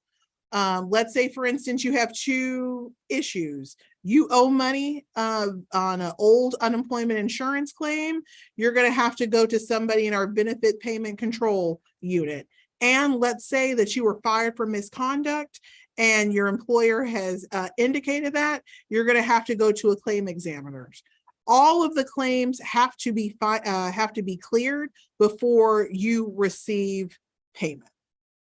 Now, everybody is trained on how to address an issue on a claim, but I do have people who have specialization in specific areas. So I have a fraud unit, and they are specialized in closing out and clearing issues and investigating fraud claims. I have an interstate wage coordinator. I have people who are dedicated to talking to Maryland and Virginia to clear claims to get people paid. So everyone knows how to clear issues, but we have people who have areas of specialization. All right, that's very important. So when I look at the budget in a few weeks, I want to understand these roles that your staff plays and how vital they are to getting things done. So it probably means that I would not for a minute think about eliminating your 45 vacancies, because I know you need them because of the vital work that they do.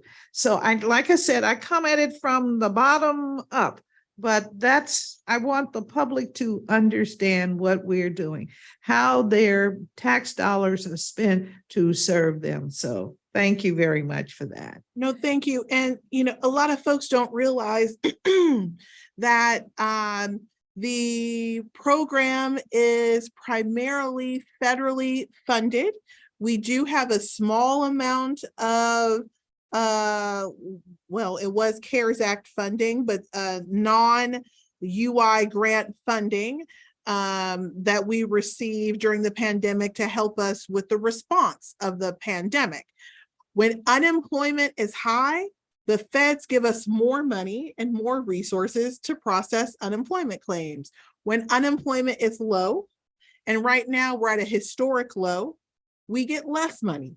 So I was with all of the state secretaries of labor last week, and everyone was commenting about how all of their administrative funding was cut because now we're experiencing very low unemployment across the country. But we still have lots of unemployment issues that we're cleaning up and that we're dealing with from the pandemic. So I look forward, thank you, to working with the committee and doing a full briefing, and we can show you the flow charts and how things work to better understand the unemployment insurance program. Thank you very much for that. Now, how many businesses request tax relief of some sort? That is a waiver, delay in payment, or other in, let's say, FY22. And for how many businesses? For how many employees? In my 38 hearings that I've had, I'm not sure anyone has ever asked me that question. So I don't know if I have a note card on that one, but I will get it for you. You should know I don't give out very many waivers. And we have a pretty high payment rate amongst businesses, especially, and I have some information for you on paid family leave, which is why we've been able to generate the revenue that we have for both the trust funds, but we'll get the number of waivers. They're very few. I've given out very, very, very, very few, if any, waivers, but we'll provide that. All right, so we have dates for subsequent chats. And then once you clear my head of the information, we'll be able to present it to the public so that they have that. All right, Yes. thank you. I appreciate that very much. In talking about businesses and taxes, how many businesses claim employee exemptions in FY22? We don't, similar to the last question, Okay. very, very few exemptions. Okay. So remember, the UI program is a federal program that each state is entrusted with to lead, that have major implications for the rest of their business. So we have very few exemptions and waivers on the with businesses for UI tax. Okay, so then let's talk about the self-employed individuals.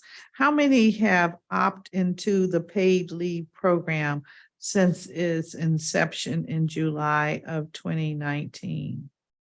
We have, now this I know we do have.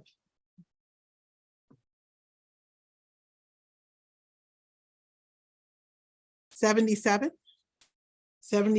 self-employed individuals. 73 self-employed individuals. Okay, so 73, are they currently paying taxes into the fund? They are, All 73? yes. Okay. And you had asked at the onset of the total number of applications since to date, 14,982 claims have been made. 61% of those claims are for parental leave, 29% are for medical leave, 7% are for family leave, and 3% are for prenatal leave. Now, Chairwoman, I'm going to be coming to you for your help on prenatal leave and what we can do to support, especially communities of color for taking the parental leave and prenatal leave. All right, and so you say it's 14,900? 982. Okay, I didn't get that number, okay. And we'll do the math to see what numbers these come to, okay. And these numbers are cumulative? Yes, ma'am. Okay, cumulative, okay, since July Of 2019. 2019. Okay. I'm sorry, these are FY22 numbers, and you'll get me the cumulative number since the start of the program. Oh, So these are all right. FY22 numbers. Okay. All right. Chairwoman, I don't know if we've talked about the new prenatal leave benefit. We haven't, but I understand it's available. You get what, 2 weeks, I think it is. Yes, you get 2 weeks for medical care for a expectant mother. And this is something we were really excited about. the mayor was really excited about. We came up with this because of the health disparities that exist, especially amongst women of color in receiving the proper prenatal care. Yet we've only have 3% of our claims, only 3% of the claims that we've received are for this prenatal care. And I think there's an opportunity here to maybe fix an unintended consequence of this legislation, which is, a qualifying medical event is the pregnancy itself.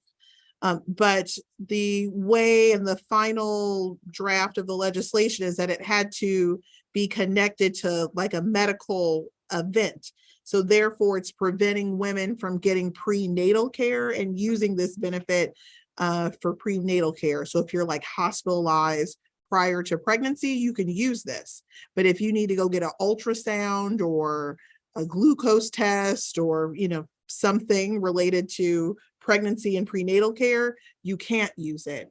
And we think that it might just be a drafting issue that's led to an unintended consequence and preventing women from using it. So I hope to partner with your office to correct this issue so we can get as many expecting mothers using prenatal care as possible. But 3%, I'm just not satisfied with only 3% of our claims being for the prenatal care. Thank you very much for that. I can recall back in my day, I was not hospitalized, but certainly I had to stay off my feet for a few weeks, or I would not have had my third child. And so I certainly understand where you're coming from and be very happy to work with you on that. Great. Thank you. We can talk a little bit about labor standards and wage hours. So what actions have you taken to prepare for the changes in the tip wage, minimum wage, which we believe will be implemented on May 1 of 2023? So a couple of things. Okay. So one, there's such a storied history with what is happening in this tip wage body of work. So we have staff in place because we've been implementing the different variations and amendments in the law. So that's one. Two, we are in the process, but the tip portal system will not be finalized and ready to go in May. We've been pretty consistent and sharing this. This has been an open ticket or issue. We are working to try to update the system. The tip wage portal is connected to the district's unemployment tax system. As you know, the unemployment tax system is undergoing modernization and it has its own set of unique challenges. So there will not be an updated system by May 1, and I want to manage everybody's expectations because we've been saying this pre-drafting of the legislation. So we will continue to provide guidance and we will implement the law to the best of our ability, but there will not be a new updated system come May 1. All right. Well, then that leads me to, of course, there's a salary increase July 1. Go from May to July. And so sounds like you might encounter a situation very similar to paying out benefits during the pandemic. Sounds like you're headed in that direction from the description you've given. So let's talk a little bit about this portal and So when do you think the portal will be ready to process the law? So, well, a couple things, because I don't want to alarm people. We will not have a situation like the pandemic with paying out unemployment insurance benefits, because the good news is that we're receiving information, we're not paying out benefits as it relates to the TIP portal. The increase in wage will go up. That won't change, and has no impact on the system itself. My goal is to have a system up, or at least modified by the end of the fiscal year. That's my goal. However, it is tied to the unemployment insurance tax system. And so at this point in time, I don't want to make a commitment to something I'm not sure I can deliver. We'll become very familiar, Chairwoman, but what my word is my bond. And so if I say I can deliver it, I deliver it. If I'm unsure about whether I can deliver it, I'm not going to misrepresent that. And so I'm hesitant to commit to a date. But my goal and my hope is by the end of the fiscal year, we'll deliver an updated TIP portal system. That's my goal. Okay, so when you say your goal is September 30th, 2023, to have in place the process where businesses are compliant with the law. Is that what you're saying? To have a system in place where business, yes. Yes, okay. All right. But businesses should comply with the law because it's the law, not because they're waiting on a system update. I mean, we have provided, there's many components to the law. And so we will not take as an excuse that someone didn't pay the correct wage because they didn't see an update in the system. Businesses are required to pay the correct wages, full stop. All right. So let's say I am a business that is going to be compliant with the law and I'm going to pay what I'm supposed to pay. So how will your staff recognize that I'm paying what the law says, and how will your staff handle it? Sure. So the legacy system is still in place. So they'll still be required to report in the legacy system. It's just how the information is captured, which will be different in the new system. So we will still audit the wage reports and records that are submitted. We'll still reconcile it and review it against the tax data that we have. But some of the dynamic reporting features that the new legislation includes, they will not be available until the new system is up. And this is something that's well documented. I literally was blue in the face saying it lots of times, but the drafting of the legislation was the drafting of the legislation. So we'll continue. Businesses should continue using the legacy system. We'll continue to audit, but there will not be certain reporting features. And businesses are expected to pay the minimum wage by law. Okay, what are the certain reporting features that will not be available or are not available on the legacy system, but would be on the new system? The quarterly. Got it. Yes. So right now we're only collecting the data quarterly, and the new system is weekly. This is why I take issue with the report that everyone keeps referencing, because once the data is available to be reported weekly, you can see where an employer has corrected their wages or made adjustment to wages every week. Right now, the information is only quarterly. So quarterly reports will continue. It will not be weekly. Okay. Is that the only additional feature? That's the main feature. I mean, there's some additional back end reporting and analysis that we will have available to us. Okay. But that's the biggest feature that will impact businesses. All right. Thank you for that.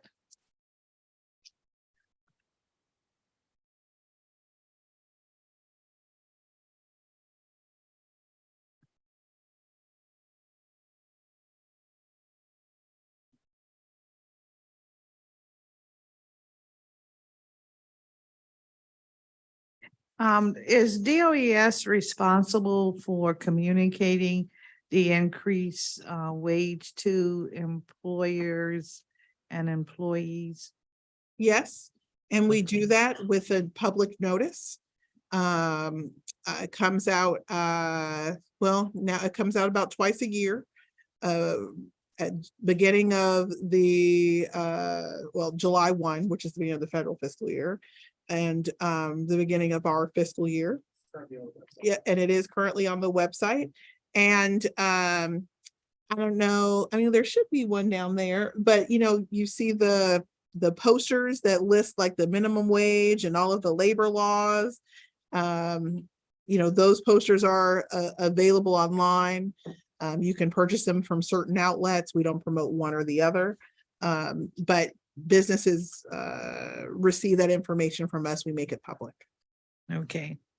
Want to make sure.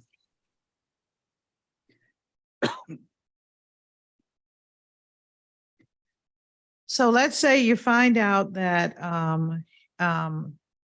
or through your audits, I believe you indicated you do audits.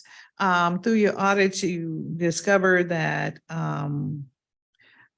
businesses are not following the law. So what is your plan for enforcement and really oversight and then enforcement? Yep. So we follow this approach of strategic enforcement, which is we proactively engage the business community through education outreach. It's one component of it. The other is that we look at data in industries where we have seen historically the most complaints. I talked a little bit about this on Monday, where hospitality, construction, and childcare, or the care industry, we tend to see the most complaints, and we do random audits. We also, in terms of enforcement, accept anonymous complaints. We accept regular complaints, and we try to mediate before we litigate. We try to recoup as much money for the aggrieved or impacted employee before making referrals to OAG. We look at litigation as the last step in our strategic enforcement approach. So mediation before referrals. Yes, referrals to litigation, yes, to OAG. All right.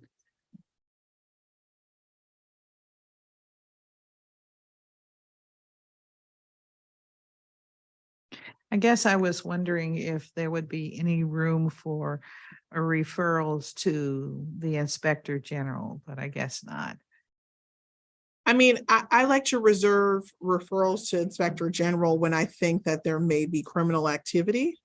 And so I'm not sure I would find, I mean, it depends on the nature of the complaint. Certainly, if I think there's some sort of criminal illegal activity, with malice intent, we could refer to OIG, but we tend to make referrals to OAG. Okay, all right. And then OAG will take them to court. Mm-hmm. Can they do that? Yeah, They can take them to court? and they do. Okay, on consumer issues. They do. There's been some pretty notable wage theft cases where they've reclaimed back wages and penalties and fines. That's right. So yes, they do. Okay. And we work with them and, provide them all of the supplemental documentation and, and they pursue justice. Can you provide us with indication of the number of cases that you referred to the OAG starting in FY 20, 21, 22? Give us for each of those years, the referrals. And We can this is follow up. referrals after mediation. You do the mediation and then it goes to OAG if there's no resolution. That's correct. We'll have to follow up with you on the cases that we've referred to OAG. I do not have that number committed to, Oh, yes, no, I understand. but we can follow up Okay. that. Now we're going to talk a little bit about labor standards. How effective has the Office of Wage Hours initiative to connect first source contractors with your workforce and training programs been? What I'm asking, have there been special attention paid to employees who are failing to meet the first source hiring goal? Or overall, how many, what's the volume of contractors that are connected to first source agreements? And Yep. let's say FY 22. Yep. So, talk big picture, and my folks will get me a number. I actually think we made a tremendous amount of progress with First Source. When I joined the agency, we hadn't collected a fine.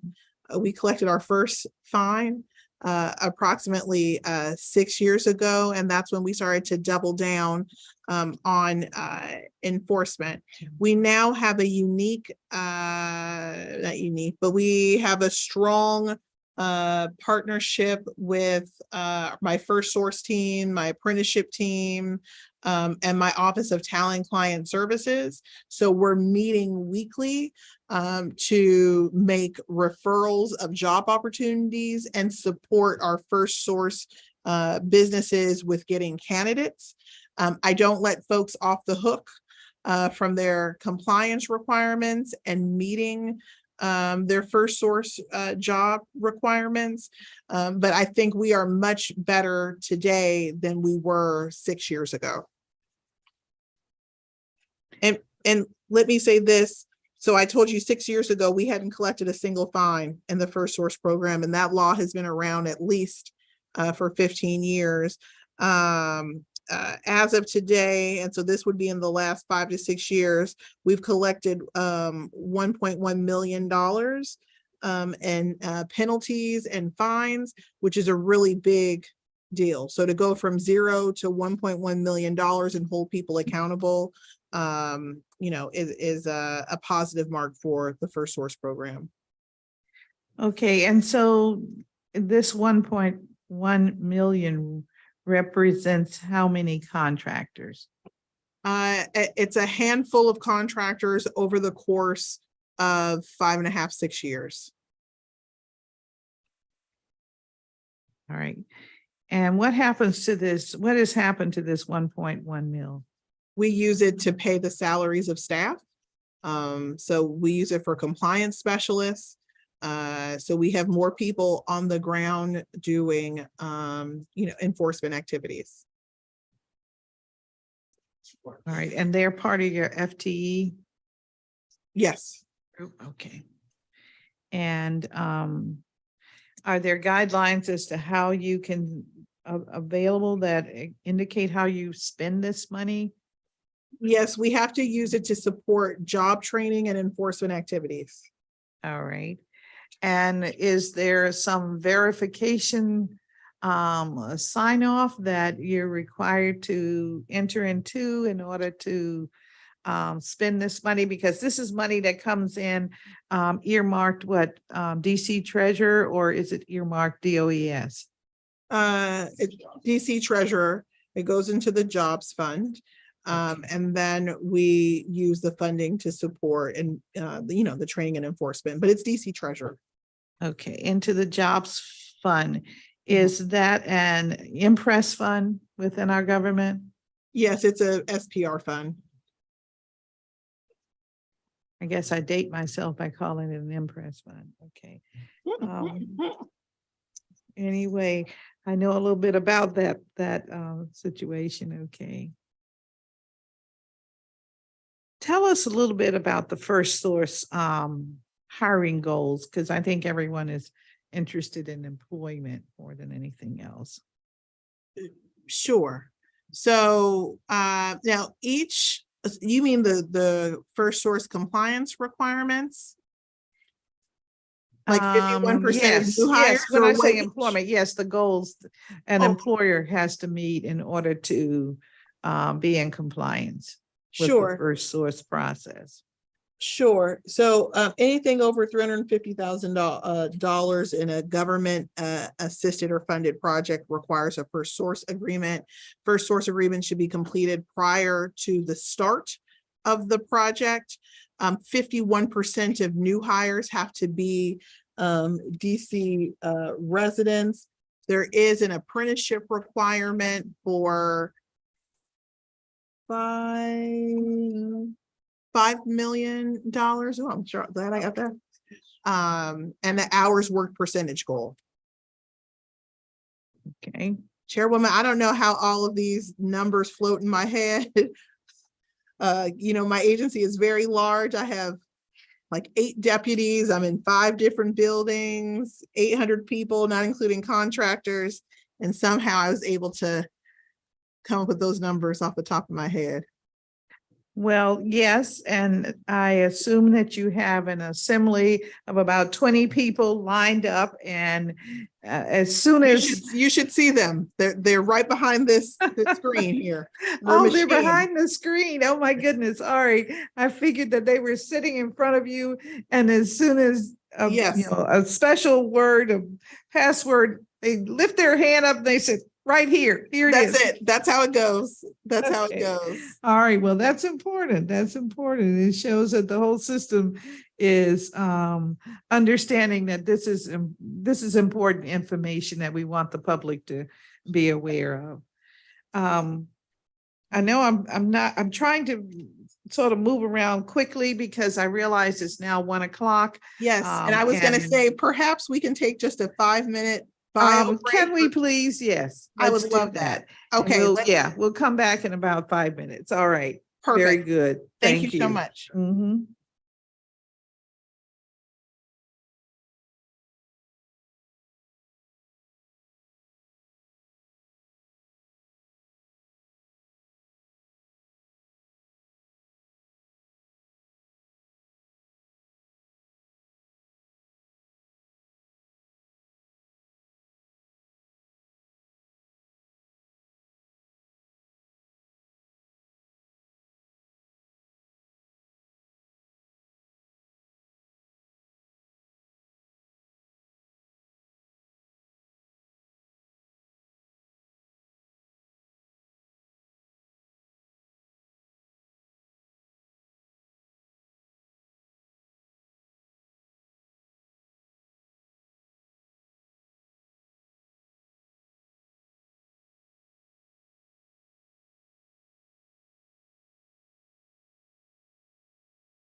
let's see.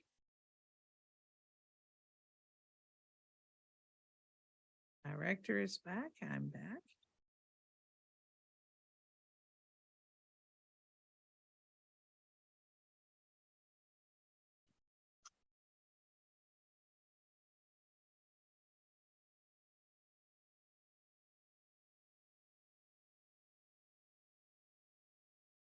Welcome back, Director.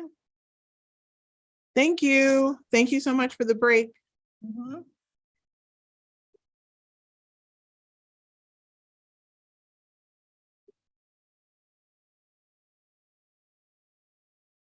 Okay, we were talking about the first source process, and you said that I'm trying to, my notes, I'm trying to get it together here.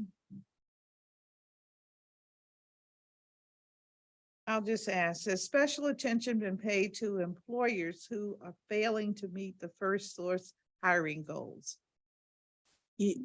Yes, we monitor during the life cycle of the project.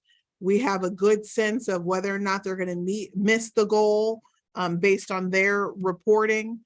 So I would say, yes, special attention is given to those who are not going to or in jeopardy of missing their first source hiring goal. And so what happens when there is a miss of the first goal? We're talking just the first goal right now. So a couple of things could occur. One, a fine could be levied.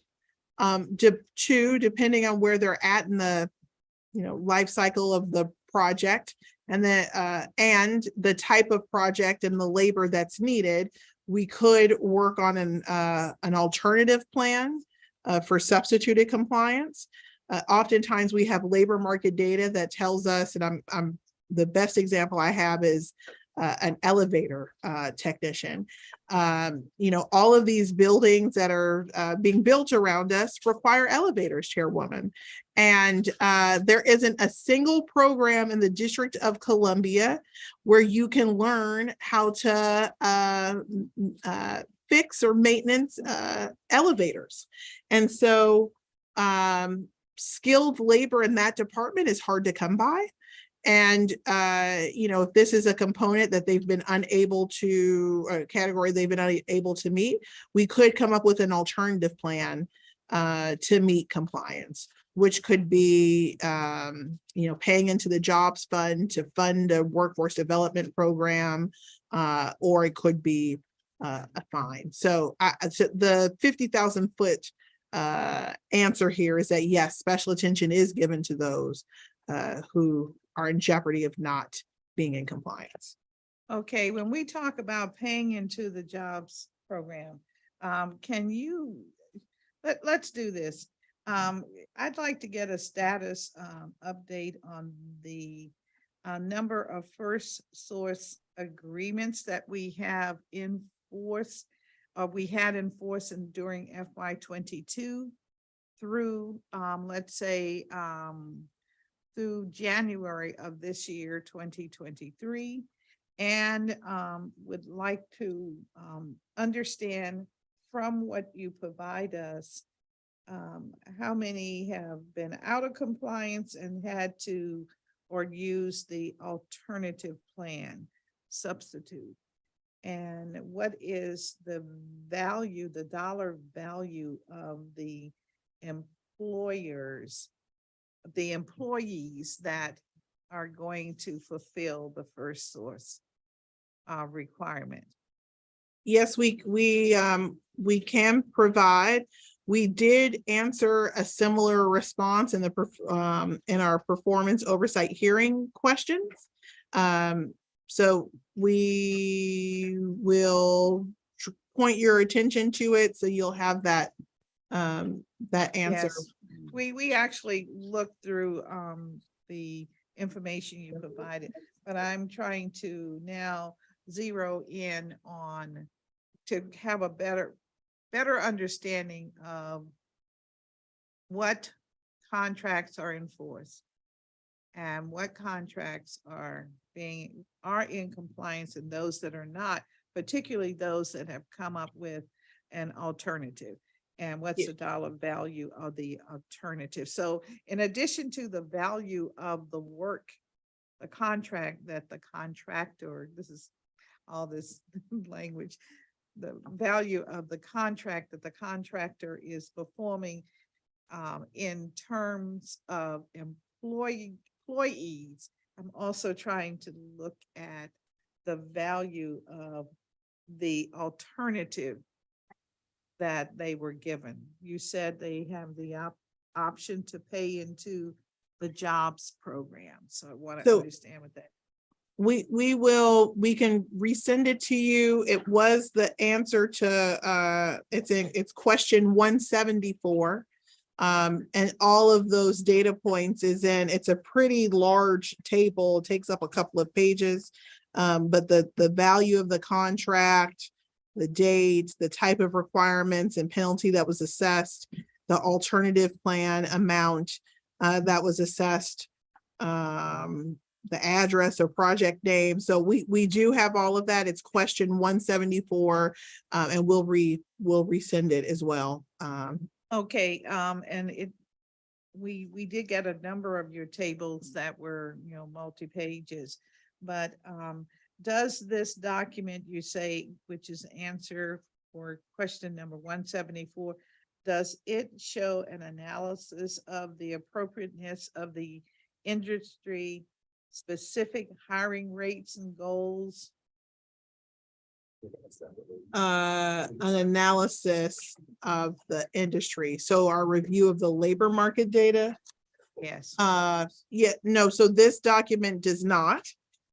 And so we perhaps can provide you a definition and how our methodology and what we used for the appropriateness and analysis of goals. Yeah, that would help. Okay.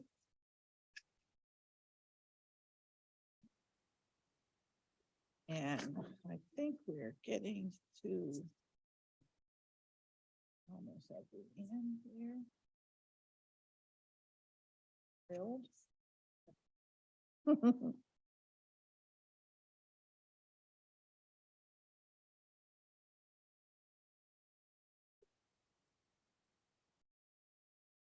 In question number 18, because we're going to refer back to the hearing questions. In question 18, you mentioned that in FY 22, based on the advice of the Office of Attorney General, you entered into settlements of unemployment insurance appeals before DC Court of Appeals with the Office of Administrative Hearings that affirmed your determination denying unemployment insurance benefits. So how is that coming along? Is that finally resolved? Or have there been appeals? Chairwoman, is it possible? I think the volume of your microphone may have changed. You may Hello? have to. Is that better? Yes. Oh, yes, it was pushed to the side. Please forgive me. All right. Yes, I couldn't Okay. quite hear, and we were trying to figure out if it was. I'm down so here. sorry. Okay, yes. Since I've been back, yes. Okay, Question 18, you mentioned in FY 22 that based on the advice of the Attorney General, that you entered into 4 settlements of unemployment insurance appeals that went to the Court of Appeals from the Office of Administrative Hearings orders that affirmed your determinations to deny unemployment insurance benefits. Mhm. I'm asking how is that now? Oh. Is it all settled, or are they going to move it to some other jurisdiction? No, we have settled those cases, so we consider them closed, but those have been settled. All right.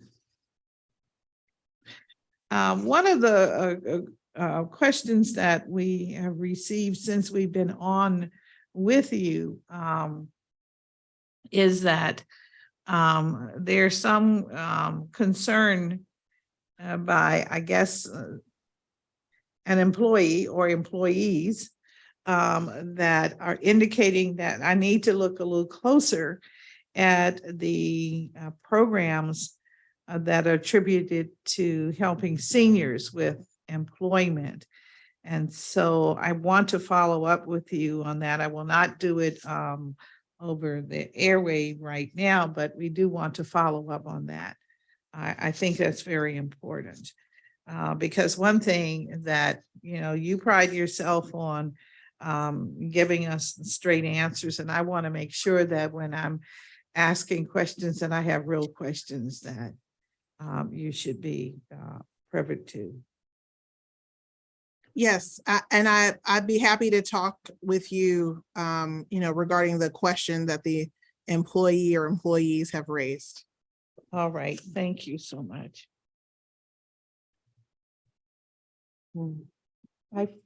I feel like we're missing a strong discussion about a couple of things that you do. Okay. But we'll have more opportunities, I'm sure. I think we were able to talk with you about some of the strong activities that you're engaged in. Let me just check with my team for a minute. Okay.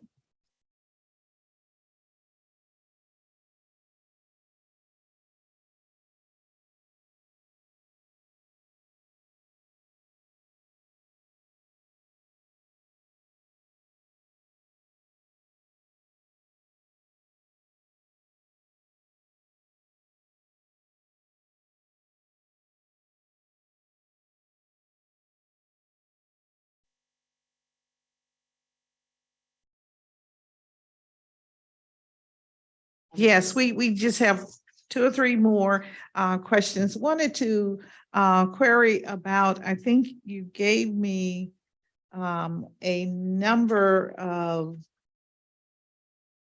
that was represented of the number of claims cases that are in progress being paid. I believe you, I was asking the question of how many applications are awaiting processing, and you indicated that currently 4,645 were being paid. How many claims did you receive in 2022 that were not processed? How many claims did we receive in 2022 That were not processed? processed? Mhm.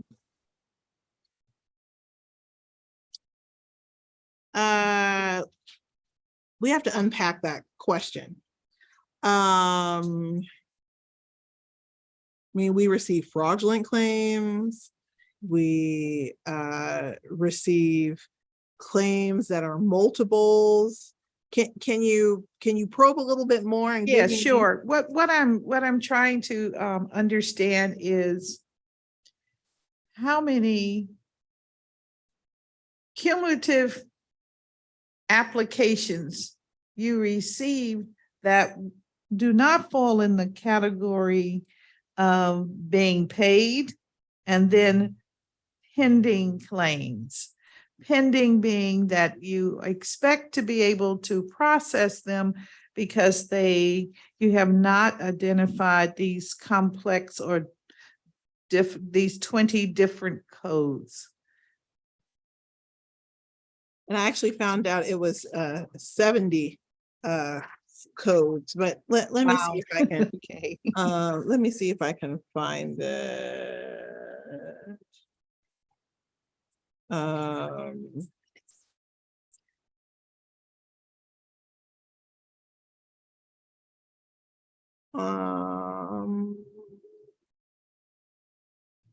Give me a second.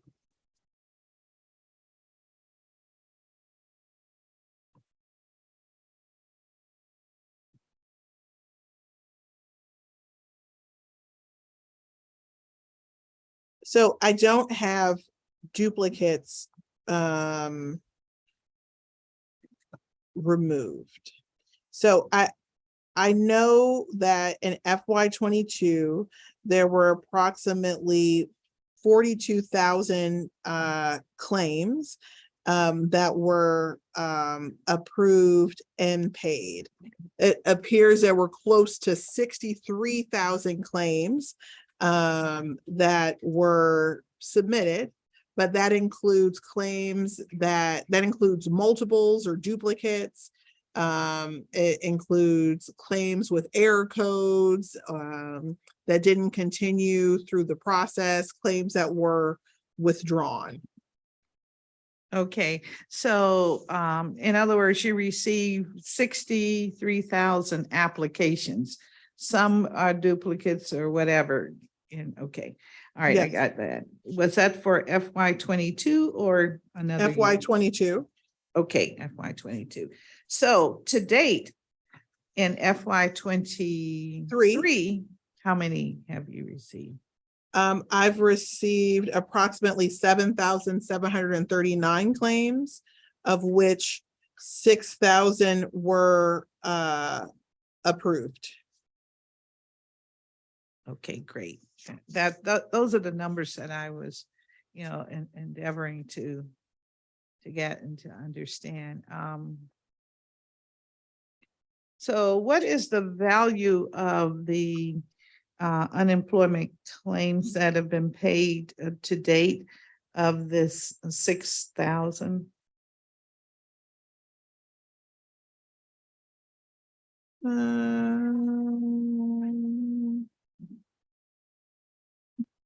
You have, it's on the. Do you have this UI cheat sheet?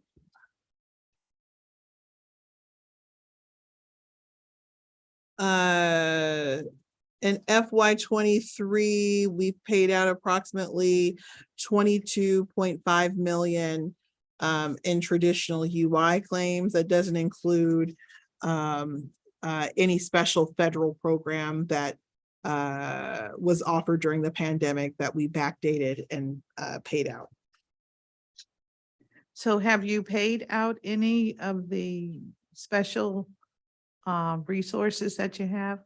There were 5 new unemployment insurance programs created during the pandemic that are no longer being offered. And so in FY23, we have paid out probably close, I'm just doing back of the envelope math, a little over $1 million in those special UI federal programs that are no longer being offered. Okay, great. All right.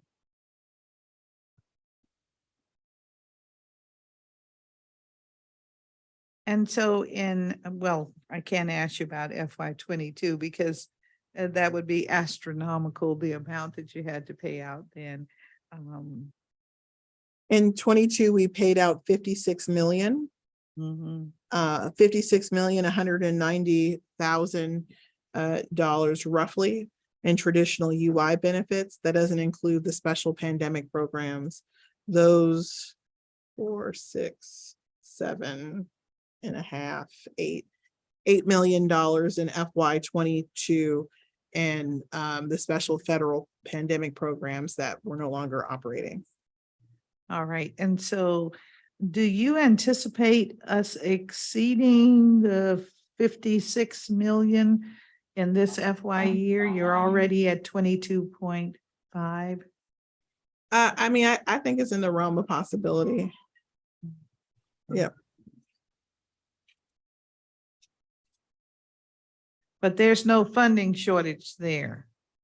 Well, no, the UI trust fund does have a solvency rate, and the solvency rate is set by the Department of Labor.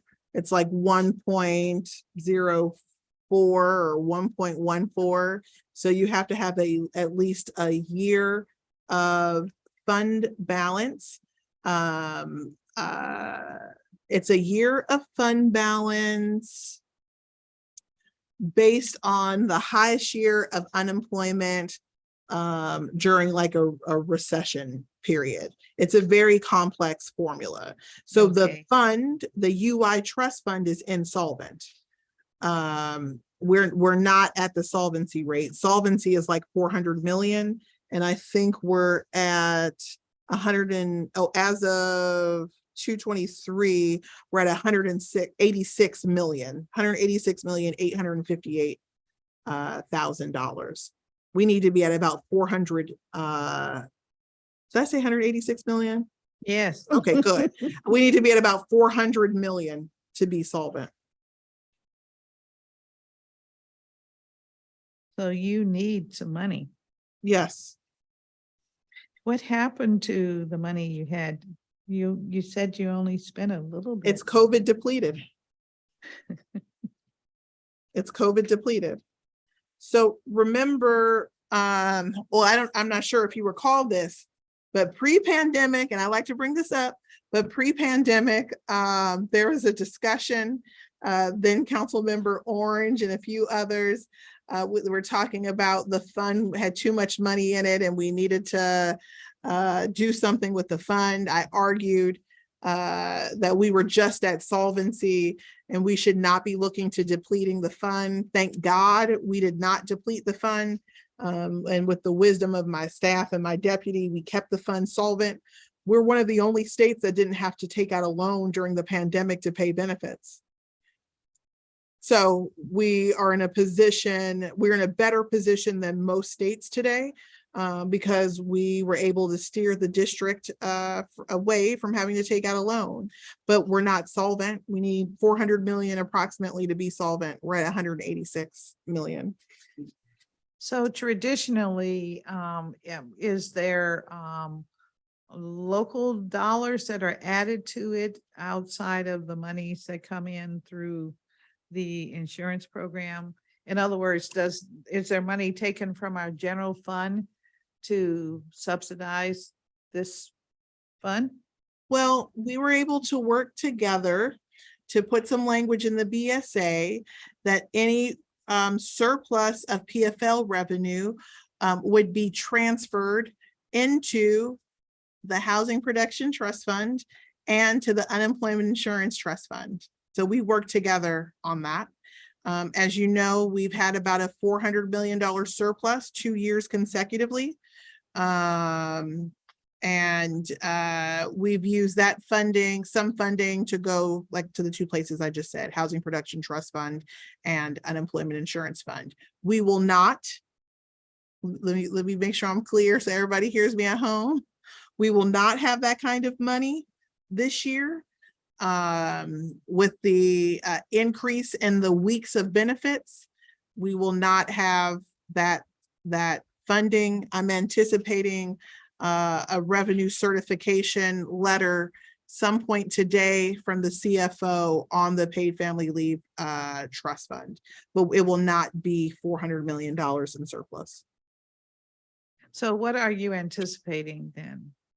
I don't want to get ahead of the CFO certification letter Okay. today, but it will be very far from that number. Very, very far from that number. So does US labor require us to be in compliance and give us, 12 months, 24 months to reach compliance? Or are we in a situation where, since we're not solvent, that we can be fined? So let me, I was just talking about the paid family leave and the Yes, surplus. you were, yeah. Right. Okay, so put that aside for a moment. They want us to be at a solvency rate. They publish annually all states and the health of their trust funds.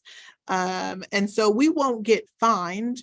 We won't be out of compliance, but we'll be on a list of states that are insolvent.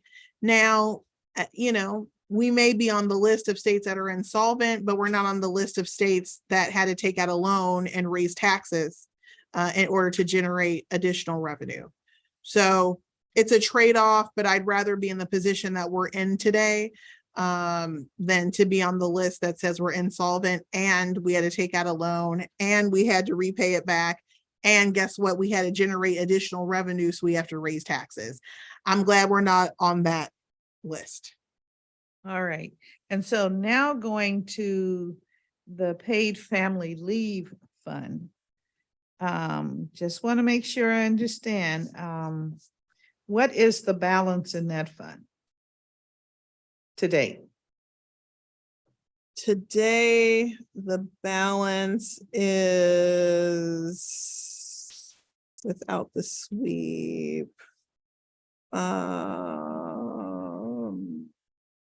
I think we're at $404 million because the sweep hasn't occurred for the Housing Production Trust Fund and the UI Trust Fund.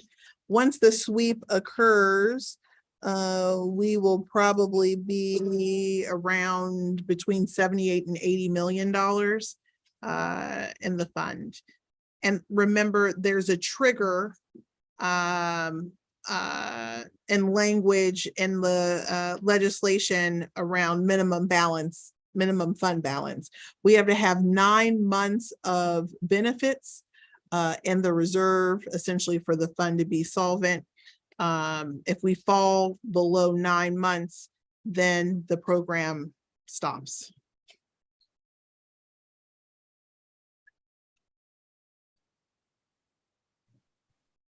So we're waiting for a large withdrawal to take place of about 3 something, which would leave us at about 78 million. Ooh. But the 78 million will continue to grow because this is a tax or a service that continues to add to the coffers, correct? Yes, it will grow because I have fabulous staff in the PFL tax team and the PFL team that are efficient with collections. You know, we'll collect. I mean, I think our next collection period is coming up soon. Yeah, I think our next collection period is coming up soon. It's April. So we'll collect and it will grow, but I am warning everyone, you know, based on what I project collection will be, we will not have $400 million in surplus. I've done that 2 years in a row and we will not have it. Well, then talk to us about how the reduction in the number of businesses affects the value of this fund.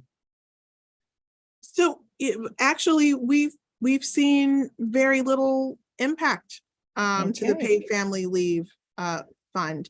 So we actually, and it's a strategy that I've implemented here.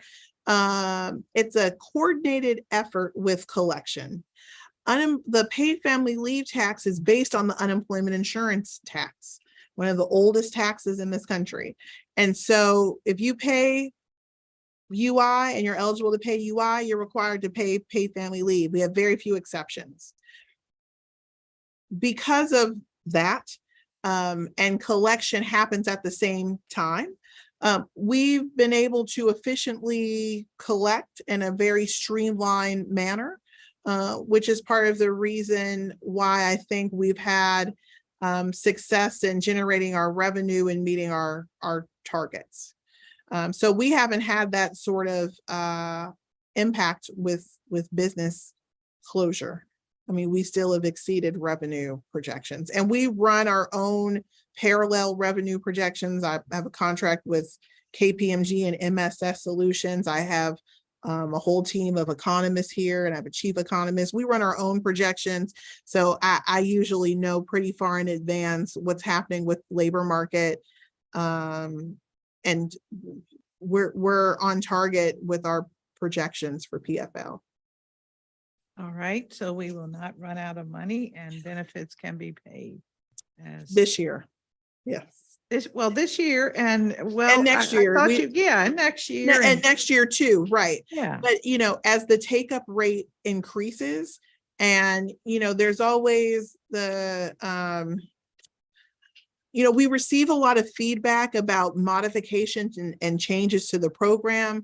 I caution council on making substantive changes to a program that's really new. I mean, we're 4 years in, and it's really unheard of to have this kind of revenue surplus exist. And so I just caution everyone with changing. Adding the additional 12 weeks, although it's beneficial for people utilizing the benefit program, we need to be fiscal stewards and make sure that we have a really healthy fund and that we're creating the sort of program that can be carried out for many years to go. Constant changes every year to this program is going to make implementation volatile and uncertain. And so that's why I say this year and next year, yes, we'll have funding to cover the benefit programs. But I know that there's some legislation that's been introduced that would threaten and change that should more changes be made this year for the program. All right, well, thank you very much for that.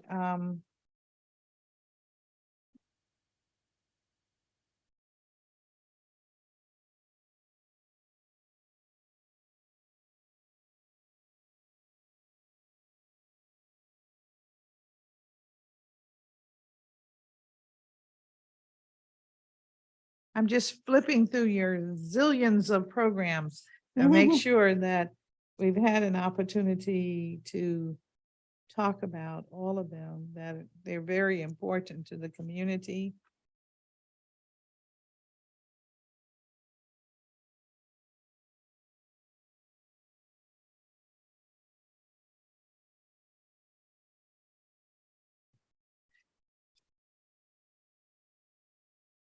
Do you have a schedule for the Workforce on Wheels mobile service vehicle that is roaming the communities? I will have my staff share any schedule events. Now, Workforce on Wheels is much larger than the mobile unit. Workforce on Wheels is actually a program, a team in my workforce bureau that goes out into the community. So sometimes we just table, we don't have the request for the bus. Sometimes we have the request for the bus. So we can share a schedule of all of the scheduled events, which would include the bus and include non-bus activities. Thank you very much for that. I was just thinking, we have the Summer Youth Employment Program. We have a smidgen of year-round employment programs for young people, but they seem to be connected to their educational institutions. And I'm now looking for ways to get young people who are not regulars in school, connected to the opportunity for training and employment. And so just wondered if this would be a good fit for that. And when you talk about, you have teams of individuals that are out in community, tell us a little bit about their work. So we can understand, if this is a possibility of getting more of our young folk who seem to have lost faith and hope in the community. So they do outreach work.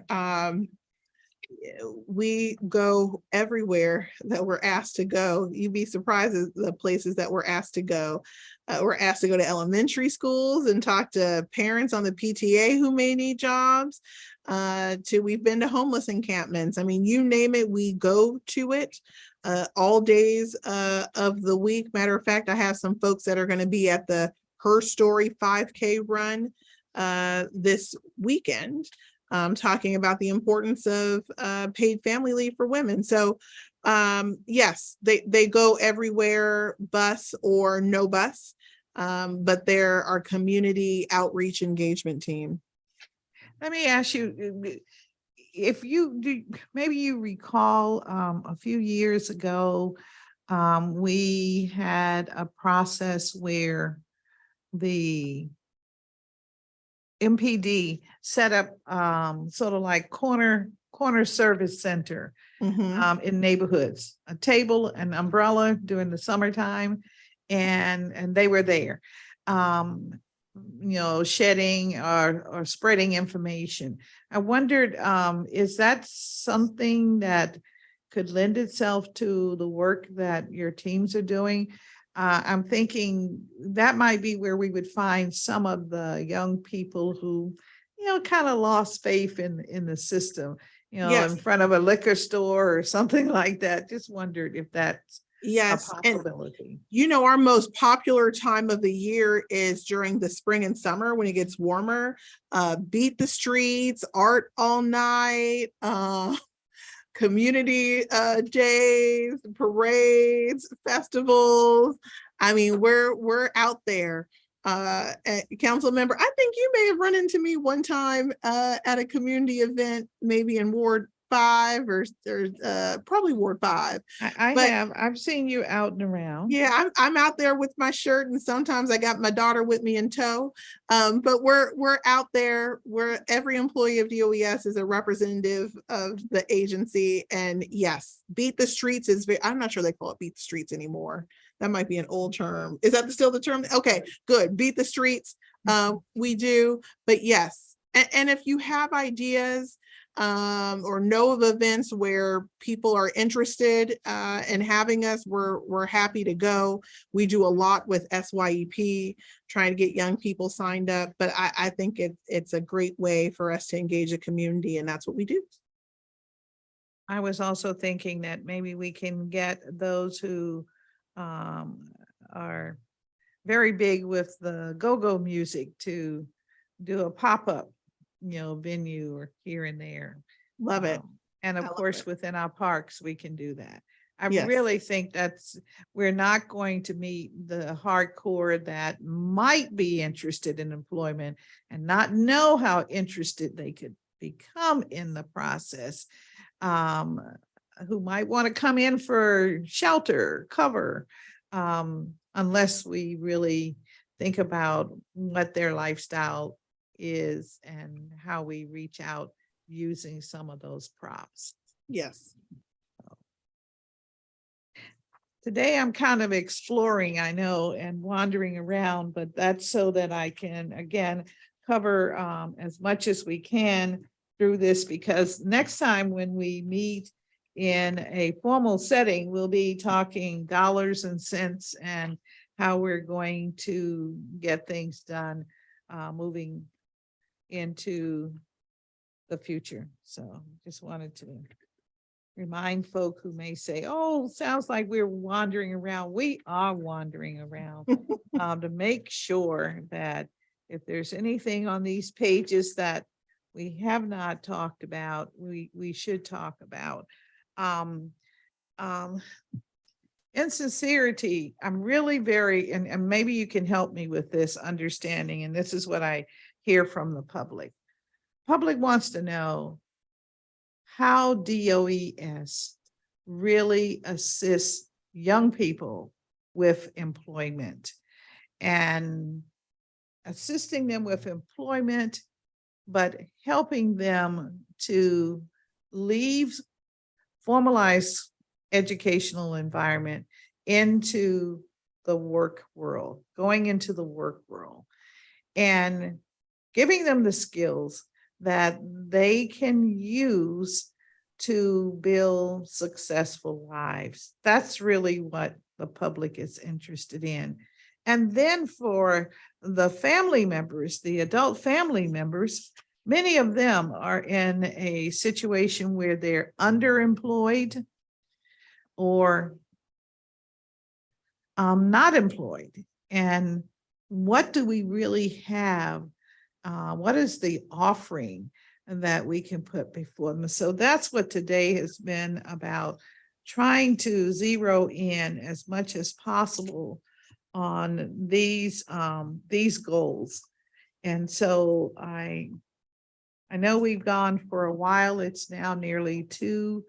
And but I must ask about, when we talk about skill sets, excuse me, and opportunities to help, how does literacy factor into the services that you provide?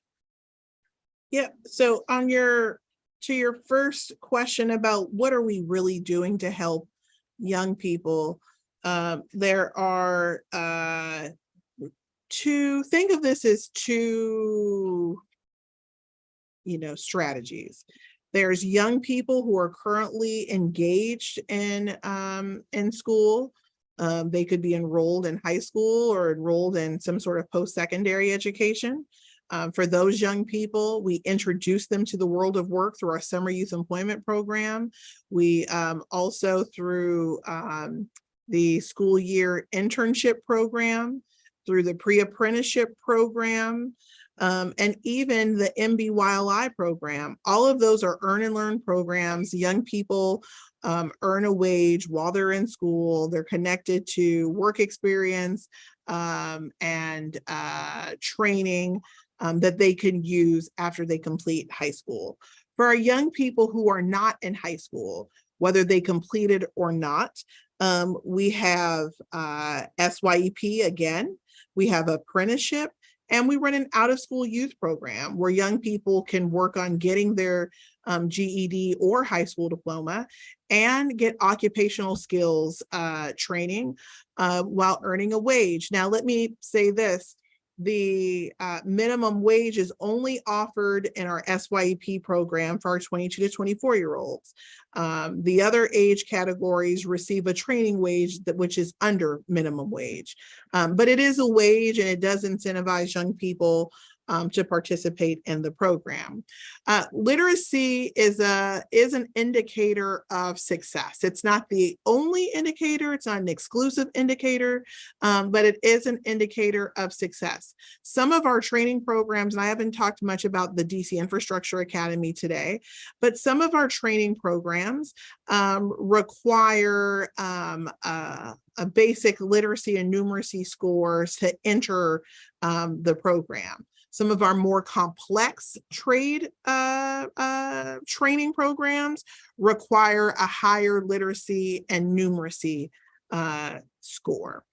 So literacy does play a role, but it's not the only indicator of success. And so what role does your agency play in helping to, I'll say, bring about literacy in the life of a young person so that they are then qualified for the job market? So I think our role is to really reinforce and align with what is happening in the K-12 section. I don't offer, for in-school youth, I don't have a literacy program, right? I don't have a program that focuses exclusively on literacy, but through work readiness and training programs, the importance of literacy is reinforced because you have to read, you are CASAS tested, you do have to have a minimum score to enter into some of these programs, but I don't have an exclusive literacy program for young people. Okay. And I'm thinking about the young people who drop out of high school, who are 16, 17, and they're struggling with reading. They do math real well. We all know that, because they can count their money if they have dollars and cents. So how can we really help them? Because without help from assistance from your program, where can they go? And where will they go? You know, we do have adult basic education partners through OSSI that we can make referrals to. You know, it's an interesting question because We've kicked around the idea of some functional literacy or workplace literacy programs. We do support young people who want to obtain a GED or high school diploma. So that is a potential option. As part of our out of school youth program, you can go the path of additional academic training and still earn a wage. I just don't have a single program that's exclusively dedicated to literacy. Okay. So I guess I'm thinking too that we probably need to look at our education system and make it more or have it partner with DOES as it relates to getting young people into the job market.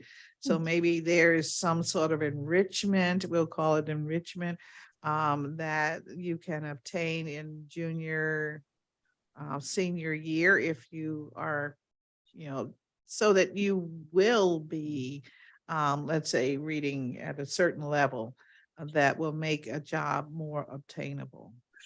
Perhaps we can look at piloting something.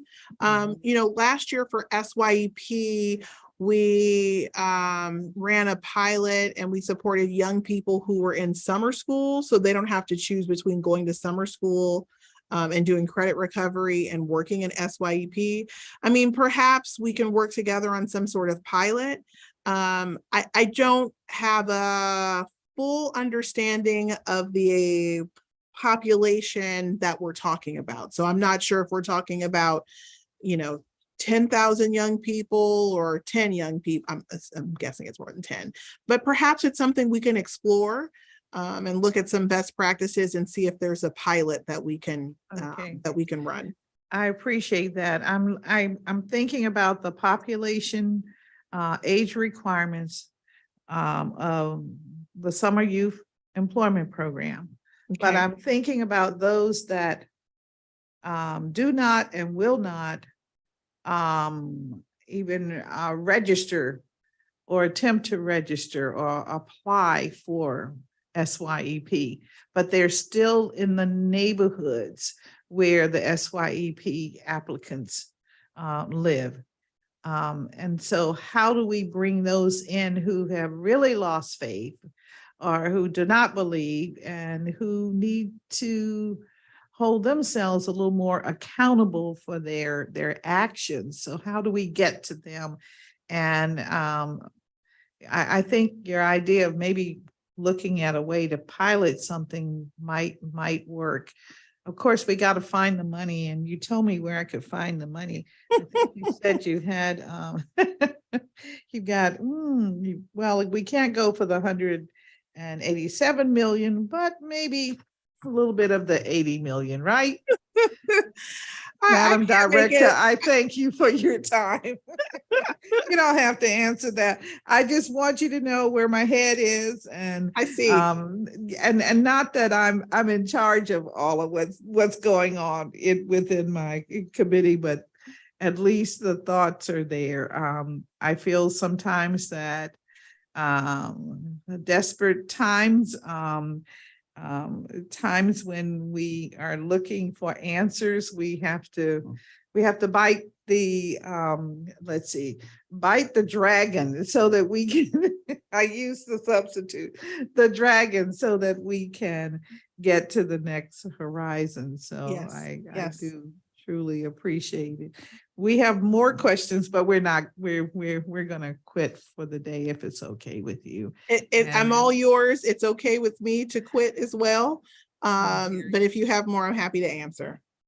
All right. And so let's see.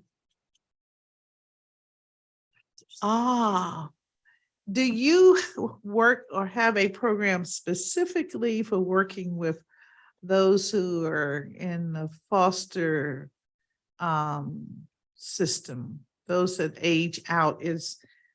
I've aged out. Where do I go? Can I come to you and get some special attention? Yes, you can.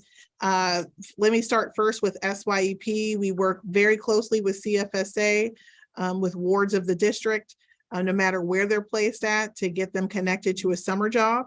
So we have a special liaison and we work really closely with the CFSA.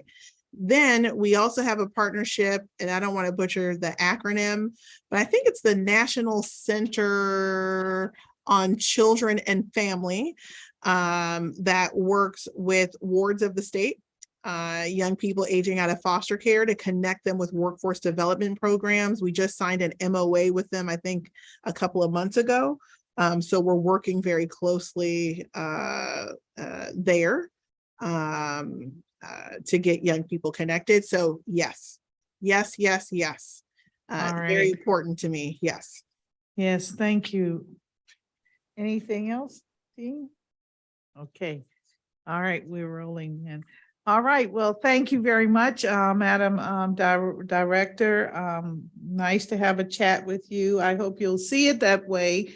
And yes, this was easy today.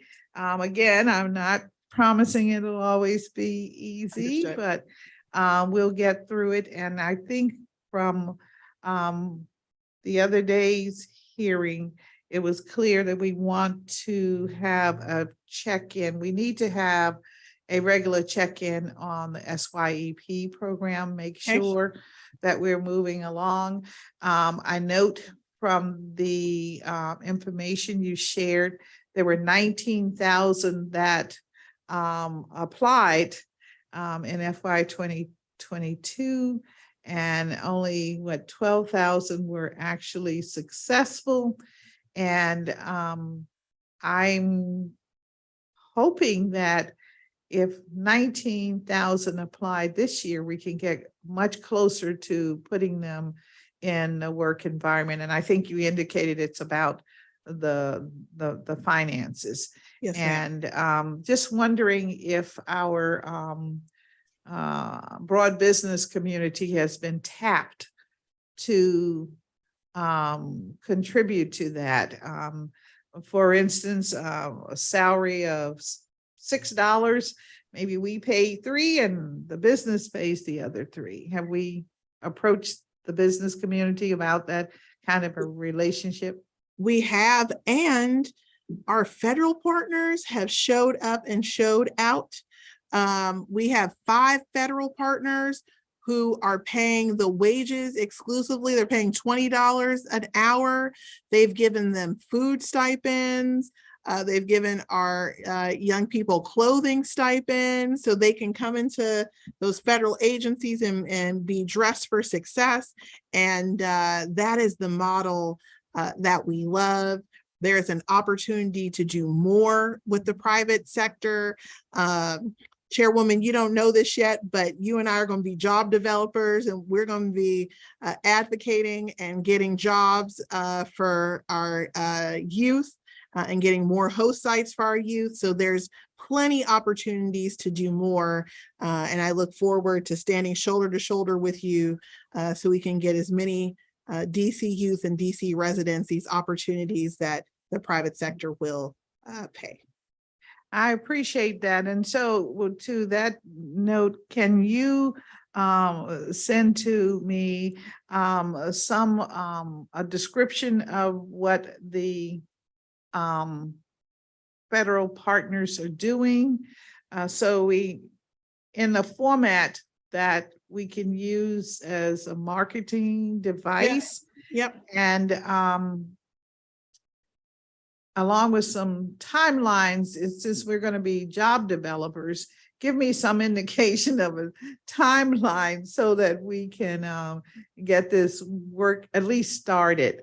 I have Yes. some businesses in mind, and perhaps they would be very interested in this concept. On the federal sites, I hope that it is not a situation where all of the likely hires will be name requests, that it'll give us an opportunity to put in place some individuals that would not have had such a wonderful opportunity because they're unknowns. Yes. So you know what I mean. I So do. just want to make sure that, I know how how the ball rolls downstream. So just want to make sure that we're giving a lion's share of those who are in need an opportunity, as well as those that are select few. Yes, and I just got a note here, and I need to make sure I mention that we have been working with the Ombudsman's Office for Children in Foster Care with a pilot. So I will report back to you. One of my senior advisors is working with them. I will report back to you on the status of that pilot as well.